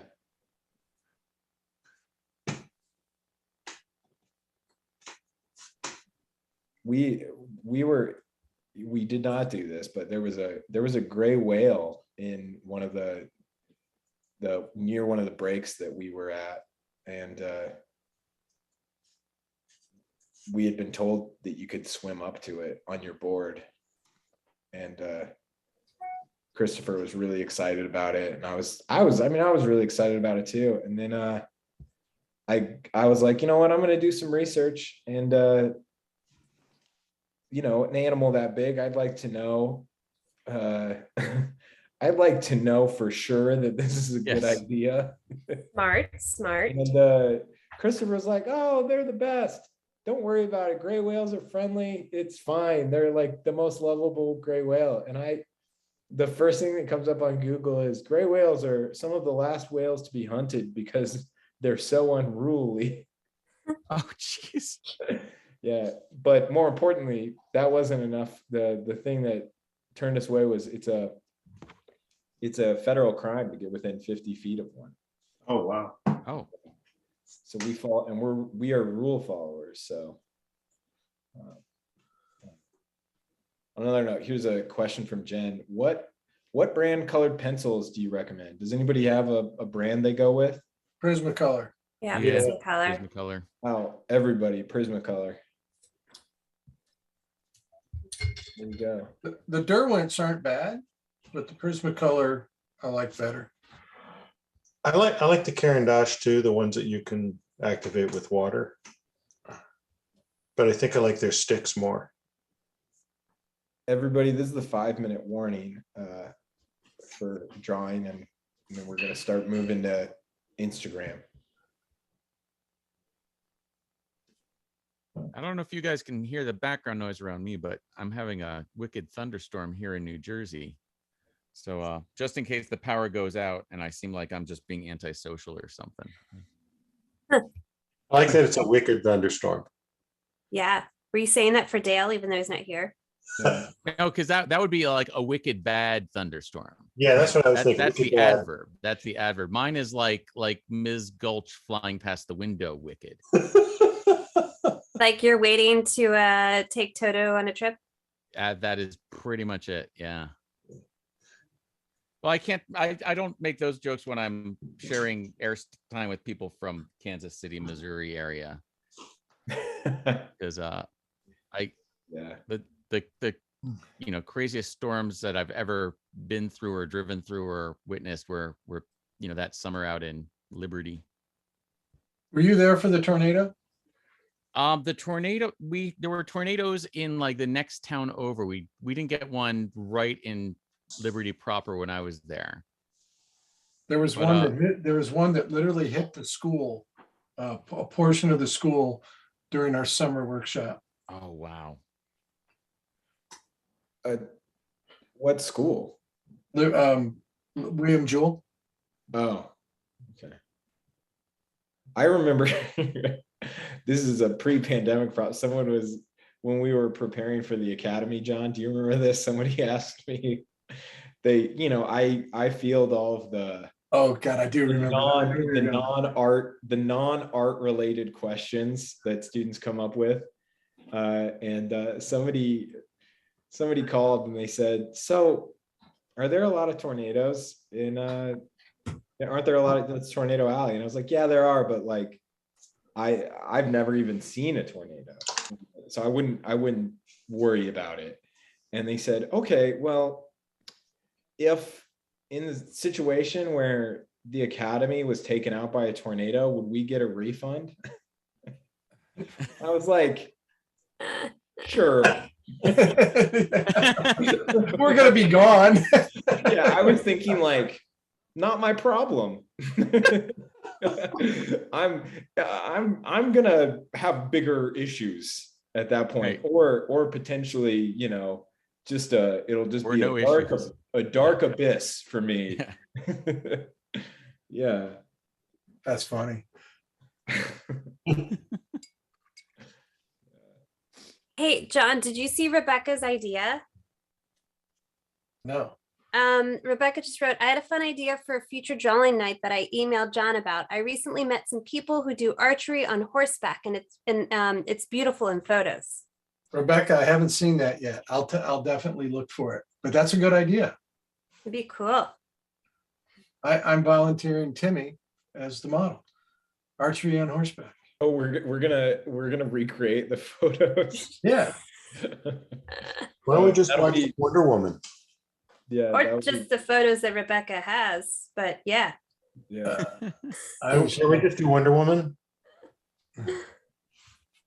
What'd you say? I said, can't we just do Wonder Woman? You can. I mean, come on, the whole You can do first Wonder half- Woman anytime you want, Bill. The first, the first half of the movie is like women on horses shooting archery. Rebecca, I'll take a look. And did she send reference? We'll look it up. We'll problem solve Yeah. this Outside of here. week. Yeah. But that sounds like a great idea. Yeah, sounds like fun. Anytime anybody has an idea, send us a message, I'm not saying that we will do it, but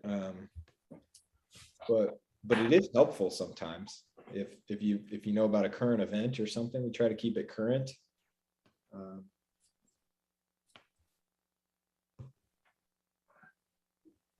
But we can also be kind of picky too. So we're actually, John and I are pretty picky about it. I'm not gonna lie.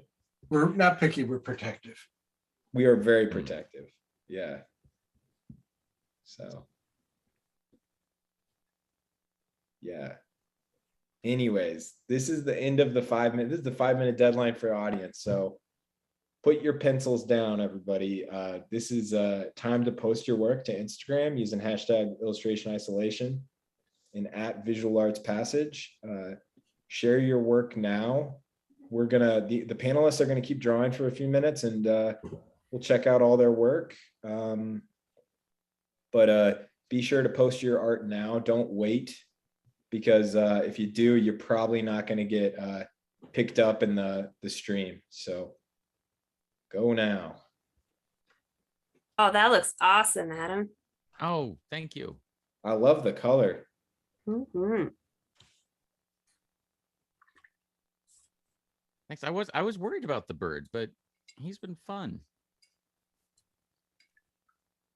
I think because the pattern is so strong. I was worried that he was going to be hard to sort of make look dimensional, Mhm. but he's been kind of delightful.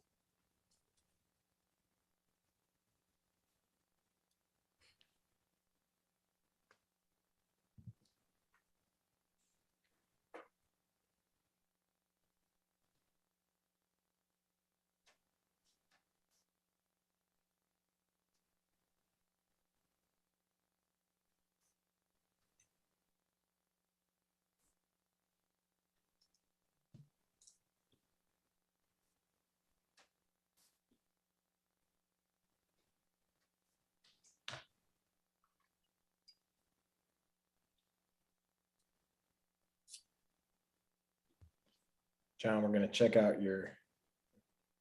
Oh, the cat looks beautiful, John. Oh wow. Oh, wow. That is gorgeous. Can't tell. For someone who's not a cat person, Needs a little pulling together still, but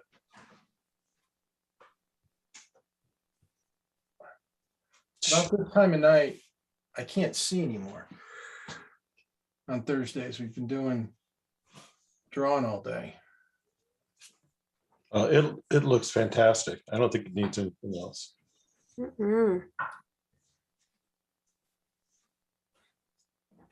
Well, I was trying to do a good job with it, with both with Peter and Devin, because those are two people I would love to send to and get a piece of theirs.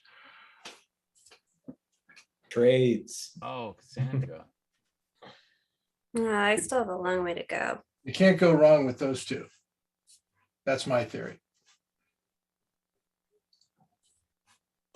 Yeah, I wouldn't be surprised if that's how you picked the photos tonight, John. Yeah. Who do I want work from? Isn't that funny how I drew theirs? Yeah. What a coincidence. Have to be said about loyalty. Yeah, they are loyal to our program. Yeah, they're Right. consistently here. They draw with me on Thursday morning. They take classes. They've been students. And they're just phenomenally good. So, It's really inspiring how much time they've dedicated to getting better. oh man, now you got to stop them. Okay, it's good enough. It is really exciting because John, I was thinking about this the other day, how many more students we know now who put that level of effort in, versus just even a few years ago. I mean, some really hardworking students. Absolutely. In our bubble, Our world. Yeah. The other thing too is it's like, you start seeing those students, their work showing up in the annuals and the resource books, and they're doing professional work. That is the most rewarding thing to me. I love it. Yeah.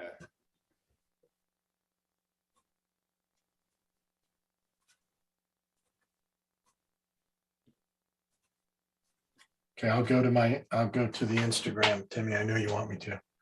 Oh, you're a minute ahead. Well, great. I can finish my cat. Timmy, when you weren't here, John was like, I need to finish Spock's chin. And my instruction was, you have until the chin is finished, everybody, to submit your work. That's right. That's really the most accurate description of time. Yeah. For John. Yeah. Time is just an idea. Mhm. Time is the length and breadth of Spock's chin. Yes. Yeah.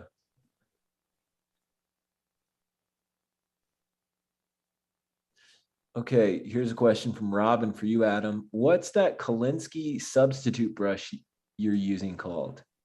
It I is missed it. a Trekkel Trek L. number 6. Protege 7500. Nice. Oh yeah, I'm painting with treacle too. Oh wow. Well, Treco. I love treacle. Yeah. You don't order them on a deadline. No, Like 'cause it's out of California. yeah, I had a feeling. So I ordered like 6 of them, and that was a good move.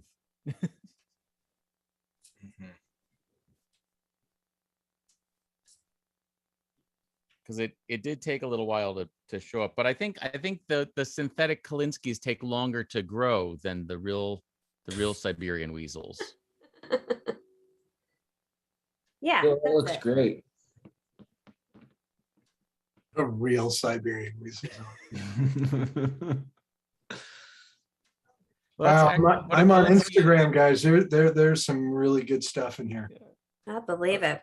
A real Kalinsky is actually it is a Siberian weasel. It's That sounds like an endangered animal. Is that? Yeah, it does, doesn't it?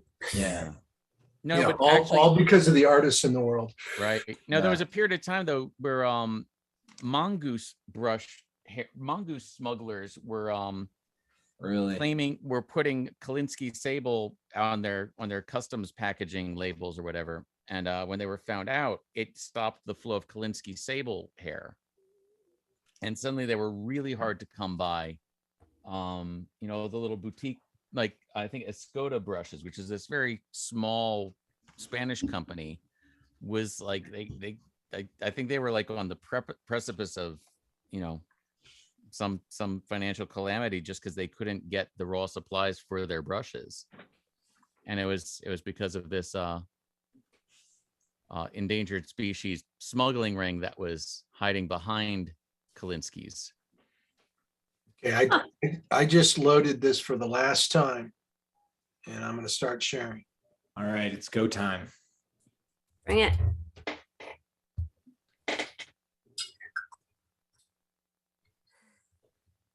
All right. I always like seeing the ones from like months ago too. 'Cause Me too. oh, I was like, we did James Bond. Forgot about that. So Timmy, the last couple of times, and you haven't been here, this is how we did it. And it's been great. Oh, you think I forgot? No, it worked better because what we did is I just moved through everything quickly. All right. Oh, John, that looked good. Whoa. Look at that. Yeah. Whoa, Oh, wow. Robin, Goodness. Robin, that's awesome. Oh, that's Oh, gorgeous. wow. Oh, my. Beautiful. Ooh. Yeah, all those things you were saying about the design of that photo, you can see like Yeah. Yeah. Beautiful shadow on that. beautiful. Very fun. Cute. Nice. Ooh, That's awesome, Kate. Nice. yeah. Oh, good. Nice, Darling. nice job. Yes, Jeff, that's good. Wow. Oh, that's adorable. That's fun. All right. Oh, nice, Oh, Gary. nice. Yeah. Beautiful job on the Yeah, hair. beautiful. Of course, Gary tackled a horse like it was nothing.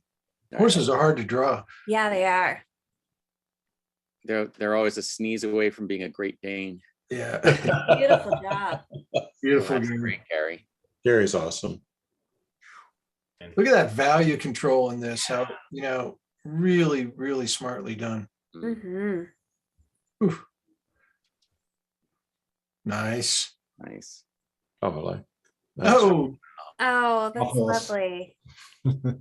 Beautiful. Wow. so Devin. Okay, so I'm getting the dogs confused. That's Peter's dog. Right. That would be a great trade.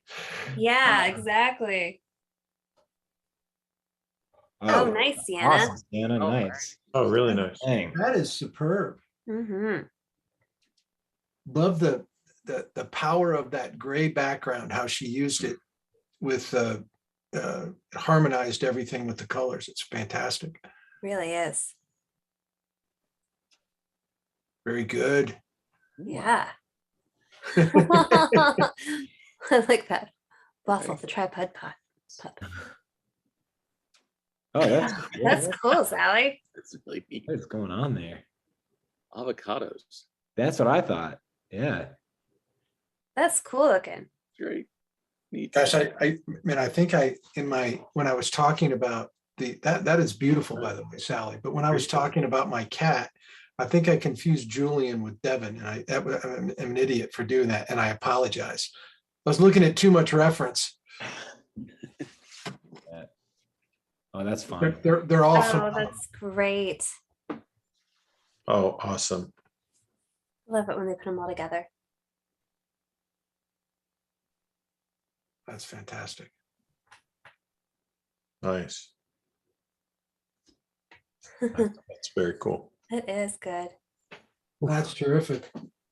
Nice. Oh, Yeah, I like that they so this is Devin's dog or Julian. Mhm. I like that Devin. No, it's Devin's. Peter. I'm sorry, Peter's dog. I like Peter's that. dog. Now I'm really messed God, up. I'm so confused. I like that Peter put his Billy, dog. you killed me. I like that Peter put his dog on a continuous, background, like in a model shoot. Mhm. That's seamless. Seamless. Thank you. Yeah. Not quite, but yeah, You know what I Kind- mean. kind It's not like, right. I know. that ain't a seamless, but okay. Yeah, but it's the same idea. not Paisley. There's no. Bill, I horizon- smell what there's you're no stepping horizon. in. I get it. Thank you. Yeah. Very good. Oh, way to do all four. Wow. Wow, that's great. Oh, Oh, that's fun. Nice. Oh, that's really nice. Yo. Proportions.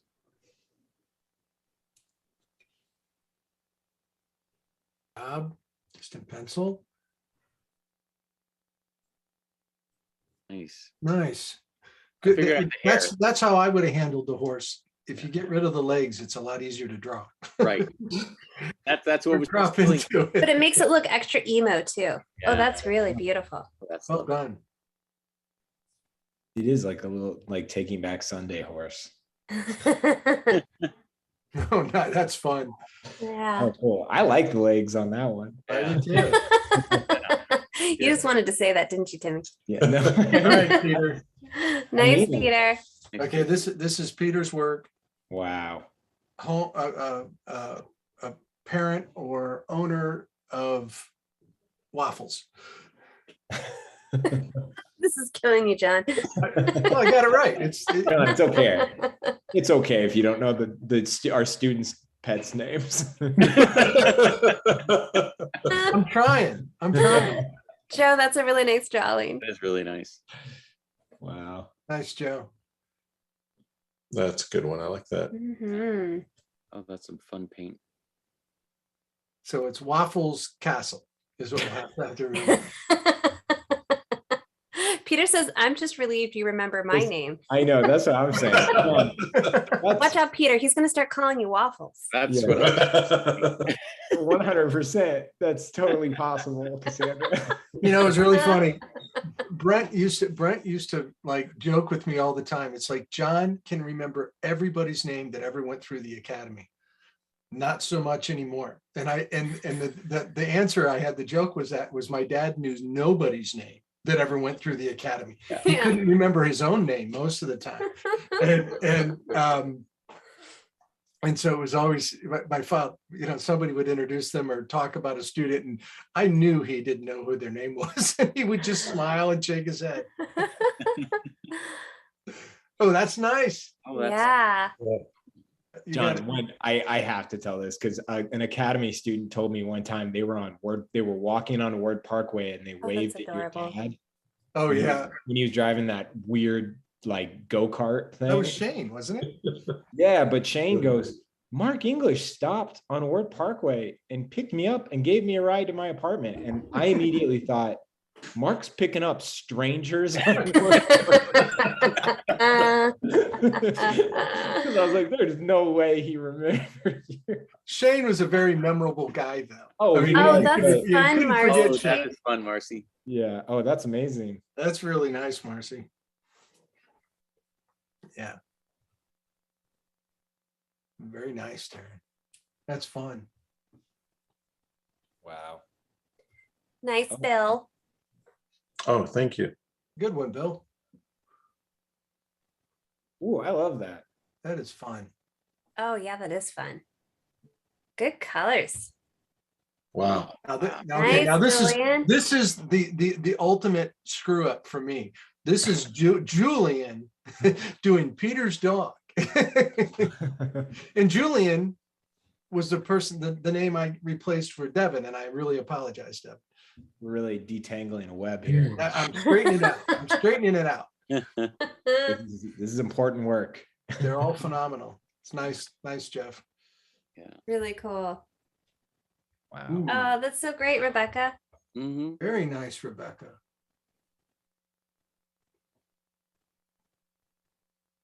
Nice. I like that you got the patterning in Yeah. too. Yeah. Cute. Good job, Ocean. Great. Oh, that's Oh, nice. Oh yeah, really That's nice. really nice. Very good, Sally. Nice, Sally. Allie. Sally's all about good patterns tonight. Yeah, it's fine. oh, All that's right, Oh, wow. Oh, really cool, Tyler. knock it off, Tyler. That's pretty strong. It really is. But I have to say this, Tyler. You got your proportions are wrong. The body's taller than that. I had to pick on it in some way. It's so damn good. I had to say something. It's That's a little amazing. short. It's short. Oh, that's adorable. I love that.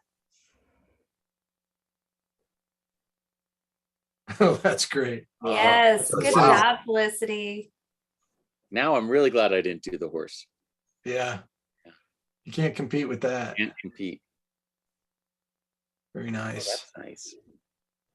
Aw, Becca, good job, Got Felicity. such character. Rebecca, I love the fact that how good your bird was to stay ahead of Felicity. pressure. She's pushing you. Oh, that's nice. That is nice. Mhm. We had to try something new. Love it. Contour on that tail. That's Oh, great. that's really fun. That's It's pretty like a awesome. happy place. That is. That's pretty awesome. Amazing. Yeah, I like oh, that. that's a little hat. Little top Yeah, hat. right. Little tiny top hat. I wonder if Ocean was here the last time we did the reference and the bird with the top hat on. Oh, nice, AJ. Oh, gorgeous. Yeah. Oh, yeah.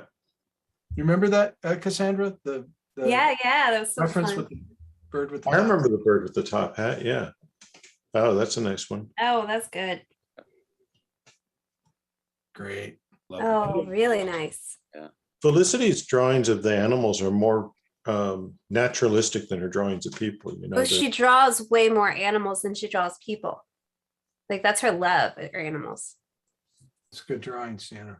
Mm-hmm. Sienna, I didn't really finish the head on mine. Maybe I can hire you. You did such a good job. Just impose that on my drawing. Right. John's like, we'll fix it in post. Yeah. Oh, that looks so That's good, Linda. Nice drawing. Wow. That looks so good. Oh, good job, Jen. wow, very nice. That's So good. great.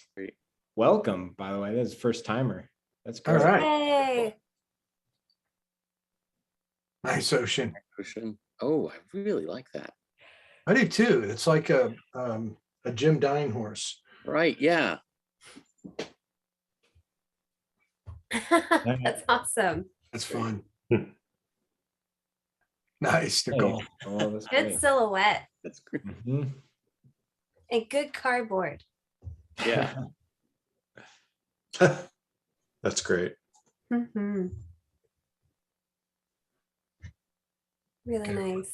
Yeah. I forgot. It's a rescue night. Right. Yeah. Rescue out- a pet. 3 out of 4, right? Yeah.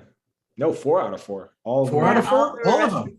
That's amazing. Yeah. Oh, this one's really good. I really Beautiful. like how this was handled. Love it. Yeah. Good job. Imagine the conversation I'd have with my wife if I came home with a rescue horse. They're like, it's tiny. It'll fit in the house. Right. But it's a rescue. Yeah. I would need to be rescued. Yeah, this is nice. You would be a rescue. That's nice too. That's what I can see you saying, Marsha. It's not a horse, it's a pony.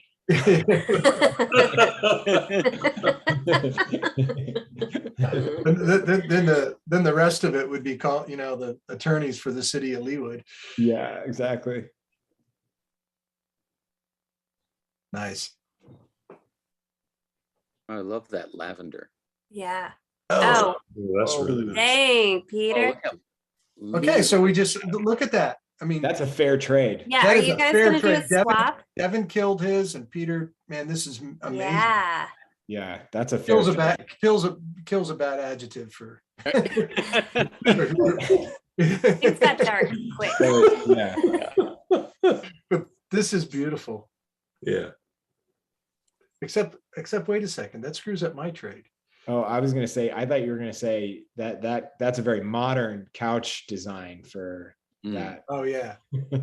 Yeah, hold on a second. I gotta start it again. Peter, you got the couch all wrong. You did get the couch wrong. That looks nothing like that couch. Couch is awful. Yeah, that's Just terrible. completely Ah. wrong. That fur is gorgeous. Really good job. Really, really beautifully done. Oh, Nice. nice. Oh, I knew that that's was Bill's. nice, Bill. It's a lovely cat loaf. Love that. Good job. Oh, that one's Yeah. awesome. That's really nice. Yeah. Look at that. Look at that. Dang. Waffles. Man, Sharp, man. Good That job. that is really strong. So's that. Nice ocean. That's cool. Looks pretty dreamy. Yeah, I was gonna say very celestial. It's like a Radio Lab album. Not Radio Lab, Radiohead. It looks like a Radiohead album. Right, right. Yeah. Nice, Bill. Aw. Bill, how did you do? What's that? Did Oh, you do two cats? I did 2 cats. Yeah. Nice. I just didn't draw the horse. It's a How nice effective that is. there, Just, too. I guess it's 3 colors, but it's pretty much 2 colors. Yeah. Pretty strong. Yeah. Nice. Waffles. Oh, very good. Oh, Yeah. I love that. Oh, nice, AJ. Nice. Made him very rock and roll. Yeah. Very Oh, good. that's lovely too. Mhm. Oh, well done. Very nice. Very fun. Man, Waffles just, Waffles. Yeah. Yeah. it's like Waffles the model. Yeah. He's gonna have to ask for like better treats or something after this. Oh, that nose is so boopable. Oh wow.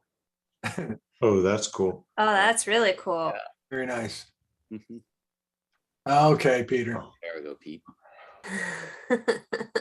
You had to do it right, Peter. Yeah. Pressure.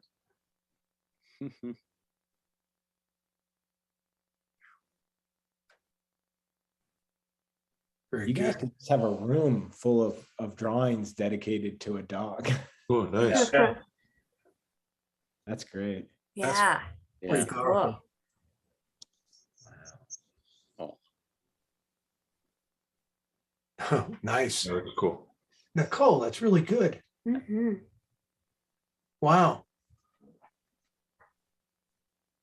I love it. Oh, that's great, Jen.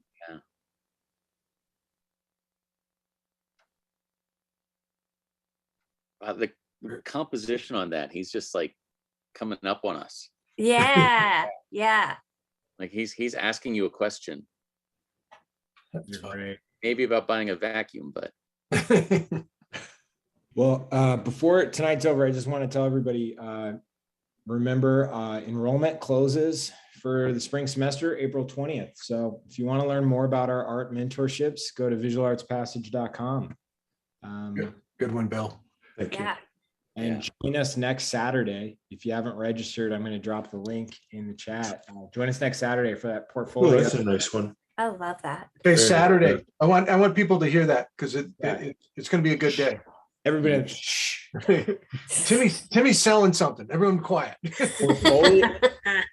We are having a free portfolio development webinar next Saturday at 11 a.m. Pacific time. So if you haven't yet registered for it, I dropped a link to the registration in the chat. It's going to be good. Thanks, Addie. Really beautiful, Addie. Okay. Right. This is from this morning. This is from last week. Yeah. Fantastic. All right. All right. oh, and in closing, I figured out the pony's hair. It is David Bowie in Labyrinth. Ooh, good call. Yeah, that's it. Okay, everybody. All right, Have a great. everybody. Thank you, Cassandra, Bill, Adam.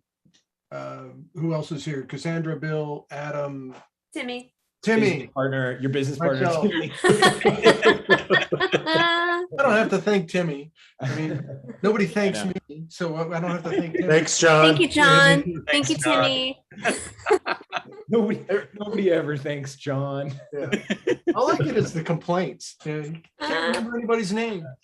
All right. See you, everybody. Have a great Bye. night. Okay. Good night, everyone.